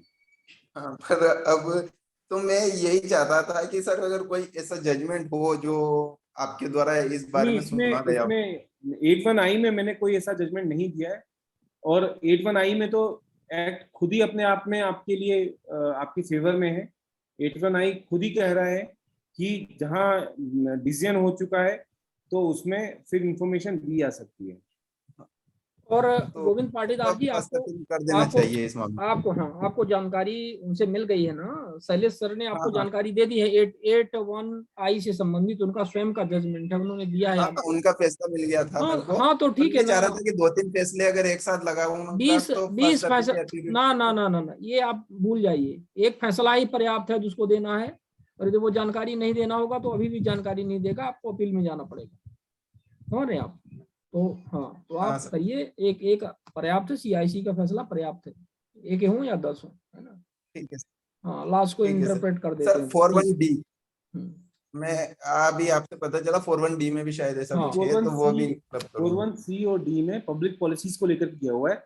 अगर आपने कोई ऐसी जानकारी मांगी है जो कि पब्लिक पॉलिसी से रिलेटेड है, तो पब्लिक पॉलिसी के विषय में, पब्लिक पॉलिसी से रिलेटेड, ये स्टेट को मतलब मिलने वाले पैसे से रिलेटेड है, माइनिंग से जो इनकम होती है। मैं आपको 41C और 41D में ये है कि जो पब्लिक पॉलिसी से रिलेटेड विषय होते हैं उसमें या तो अर्ध न्यायिक व्यवस्था से रिलेटेड विषय होते हैं जिससे कोई पक्ष प्रभावित हो रहा हो, उसको आप जानकारी उपलब्ध कराते हैं। और दूसरा, पब्लिक पॉलिसी से पहले जनता को रिकॉर्ड पब्लिक करके बताया जाता है कि ये पब्लिक पॉलिसी बना रहे हैं हम, और इस तरह से ये जानकारी देना शासन के लिए ये एक तरह से उनके ऊपर बाध्यता है। अब ये गजट जो है ये मतलब मध्य प्रदेश में माइनिंग सुनिए गोविंद जी, हम बहुत ज्यादा प्रोलॉन्ग नहीं कर सकते हैं, बहुत ज्यादा डिस्कशन हो गया। हाँ, हम आगे भी चर्चा करेंगे, बहुत सारे और हमारे साथी हैं जो अपेक्षा करते हैं कि उनकी भी बातें सुन ली जाएं। शिवानंद जी, इसमें टाइम भी हो गया तो। हाँ सर टाइम हो गया, 5-10 मिनट अपन और खींचते हैं। 14-20 बता रहा है, मतलब 2:20, 10 मिनट और लेते हैं, इतने में 2-3 हैंड रेज हैं, वो हो जाएंगे। रजंती राजस्थान से हैं, रजंती जी राजस्थान से, आप अपना अनम्यूट करके पूछिए। रजंती राजस्थान, क्या लिखा है आपने? अच्छा, विशाल कुमार मालाकर, हाँ, अपने आप को अनम्यूट करके पूछिए। वंदे मातरम सर। हाँ जी बताएं, नमस्कार, वंदे मातरम। वंदे मातरम सर। हाँ जी सर, वंदे मातरम, बताइए, प्रश्न पे आ जाइए आप। हाँ प्रश्न पे आ जाइए। सर अभी डिस्कस हो रही थी सर कि मनरेगा मामला लेके, लेकिन सर मेरे क्षेत्र में पीसीसी को भी मिट्टी मुरम करते हैं सर, मनरेगा मेट और मुखिया सब मिलकर सर। इसमें क्या किया गया सर? और पैसा भी निकासी कर दिए हैं, जबकि इसमें लोकपाल महोदय, डीपीओ महोदय और ये स्कूटी इंजीनियर सब जांच भी किए सर। इसमें क्या किया गया सर?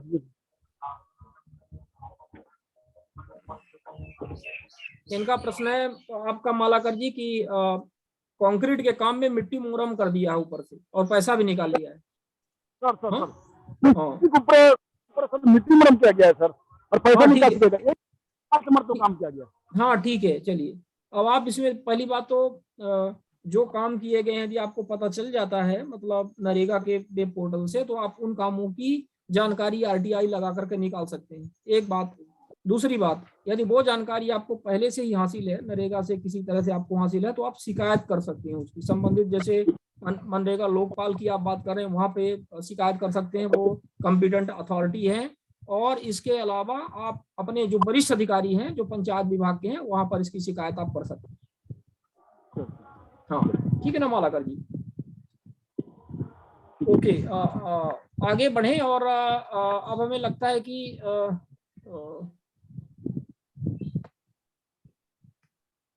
लोगों ने सब, आत्मदीप जी भी हमारे कार्यक्रम में भी जुड़े हुए हैं सर। आत्मदीप सर आप तो बिल्कुल म्यूट और आपका वीडियो भी नहीं दिख रहा था। आत्मदीप सर,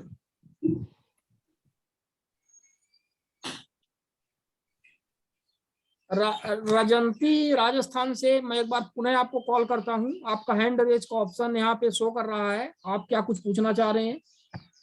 कमलेश शर्मा जी का भी अभी एक ऑप्शन आया है, कुछ शायद वो पूछना चाह रहे हैं। कमलेश शर्मा जी अपने आप को अनम्यूट करके पूछें। ओके, तो सर हमें लगता है कि कार्यक्रम को अब समाप्त करना चाहिए और 2:30 बज भी रहे हैं, तो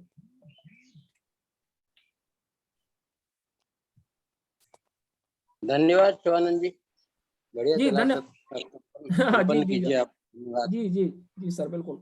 हम बता दें कि Atmadeep sir, Rahul sir, Atmadeep sir शुरू से जुड़े रहे, तो जब आप लोग नहीं आए थे तो शुरुआत आत्मदीप सर से ही हुई, तो एक लंबे टाइम तक वो अपना स्टेटमेंट सब देते रहे लोगों की इस विषय में। जो निजी संस्थान है, निजी विश्वविद्यालय है, बहुत सारा उनका अच्छा एडवाइस था। और फिर जब आप आए तो आपने मोर्चा संभाल लिया, तो आत्मदीप सर थोड़ा सा मतलब रिलैक्स मोड पे चले गए। ठीक है, सही है। नहीं ठीक है सर, बहुत बहुत धन्यवाद। एक निवेदन है कि माननीय राहुल जी ने जो अभी जिक्र किया कोऑपरेटिव सोसाइटी के बारे में फैसलों का, उनका रजिस्टर अगर आप इस पे ग्रुप पे डाल देंगे तो सबके लिए बहुत अच्छा रहेगा, और हम भी इसको पेज पे शेयर कर सकेंगे। कोऑपरेटिव सोसाइटी संबंधी फैसले। राहुल सर, कोई फैसला ऐसा होगा तो कृपया उसको ग्रुप में शेयर करेंगे, तो हम इनको सब ग्रुप हमने इसमें अभी कोऑपरेटिव इसमें जुर्माना भी लगाया था, इंफॉर्मेशन देने के आदेश भी दिए थे। उसमें बहुत विस्तार से इनको बताया गया कि किस तरह से कोऑपरेटिव सोसाइटीज जो हैं, जो बैंक है बेसिकली, वो बैंक आरटीआई एक्ट के दायरे में आते हैं। तो मैं शेयर करता हूँ, मैं मंडे को आपको ये जो ऑर्डर है हमारा, उसकी कॉपी में आप सबके साथ शेयर करता हूँ। ऐसे ही राहुल जी, माननीय अरविंद शुक्ला जी ने भी कुछ फैसले किए हैं कोऑपरेटिव, आपने खुद ही बताया था मुझे जी। वो भी अगर किस तरह शेयर हो जाए तो बहुत अच्छा रहेगा। वो स्टेट लेवल के संघों के बारे में है शायद। जी हाँ, स्टेट लेवल के जितने मत संघ हैं वो दूसरे, क्योंकि ये बड़ा प्रश्न है कोऑपरेटिव का। लेकिन उसमें सब में ऑलरेडी हाई कोर्ट में चले गए हैं, केसेस हाई कोर्ट में पेंडिंग है, उन्होंने स्टे लिया हुआ है। हाँ, वो भले पेंडिंग हो, लेकिन तर्क तो लोगों को सुनने को मिलेंगे जो आयोग ने दिए हैं। मैं वो भी शेयर करता हूँ। हाँ, वो सदुपयोग हो जाएगा। और आत्मदीप सर और राहुल सर, पिछले कार्यक्रम में निखिल डे जी आए थे और चर्चाएं जो चल रही थी, इसोबा जो अपना कार्यक्रम हो रहा है, तो इसमें हम लोग एक कोई रिजोल्यूशन इसमें सम्मिलित तौर पर पास करें, मतलब एक कुछ तो इसका एक बनाएं अभी तक के जो भी बर्निंग इश्यूज हैं और उसको हाई लेवल तक रखा जाए, ऐसा उनका जो विचार था। तो हमारे ख्याल से ये ज्यादा बेहतर है, उसके लिए अभी से होमवर्क करना ज्यादा बेहतर रहेगा। राहुल सर। नहीं ठीक है, जो आपको इसमें काफी कमियां आपको दिख रही हैं और वो मुझे लगता है कि एक कंसोलिडेटेड वे में एक सामूहिक प्रयास के माध्यम से ही हम लोग उसको ठीक कर सकते हैं। और ऐसा अगर किसी का कोई सुझाव हो कि उसमें किन मुद्दों को लेकर के हमें आगे बढ़ना चाहिए, हमें देखना चाहिए कि उसमें काम की गुंजाइश है, तो वो हमें पहले तो जितने लोग हमारे प्लेटफॉर्म पे जुड़ते हैं उन लोगों से एक चर्चा करके फिर हमें एक लिस्ट बना लेनी चाहिए। बिल्कुल सर, और हमें लगता है कि अभी से वो काम प्रारंभ कर देना चाहिए लोगों के सुझाव ले करके, क्योंकि फिर 100वें कार्यक्रम तक वो हमारा कुछ बनना भी चाहिए।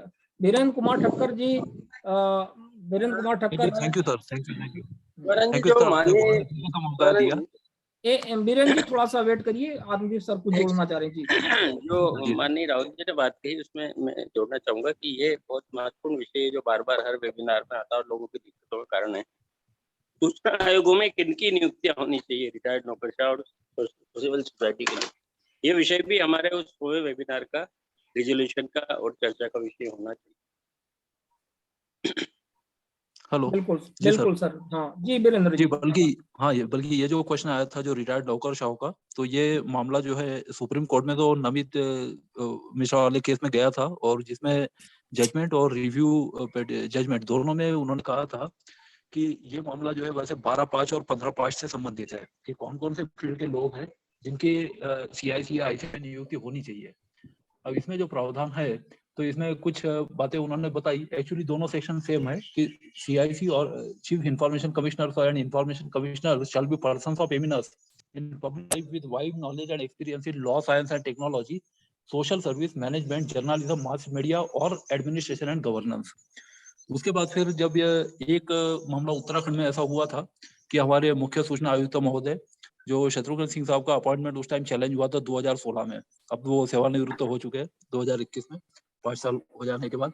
तो उसमें पहले 5 साल कार्यकाल होता था, तो उसमें ये अपॉइंटमेंट जब चैलेंज किया गया तो नैनीताल हाईकोर्ट ने उनमें कहा कि चूंकि ये IAS ऑफिसर है और IAS ऑफिसर जो है ये एडमिनिस्ट्रेशन में एक्सपर्ट माना जा सकता है, तो वो डिस्क्वालिफाइड नहीं है एंड ही इज एलिजिबल। तो इसलिए रिट पिटीशन तो उन्होंने डिसमिस कर दी, केवल उन्होंने डायरेक्शन दिया कि कोइंसिडेंटली हमारे यहाँ ऐसा हुआ है कि तीनों ही जो CIC बने वो तीनों रिटायर्ड चीफ सेक्रेटरी ही थे, तो एक तरह से एक प्रेसिडेंट से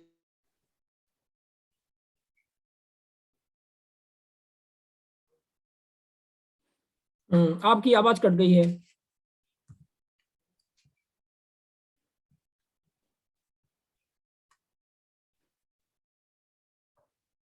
वीरेंद्र जी आपकी आवाज कट गई है। शिवानंद जी, तो फिर हम लोग अब इस समापन करते हैं। अब हाँ सर, हाँ ठीक है वीरेंद्र जी, अगले कार्यक्रम में अपन चर्चा करेंगे और आप फिर इस विषय पर और भी अपना मार्गदर्शन दें।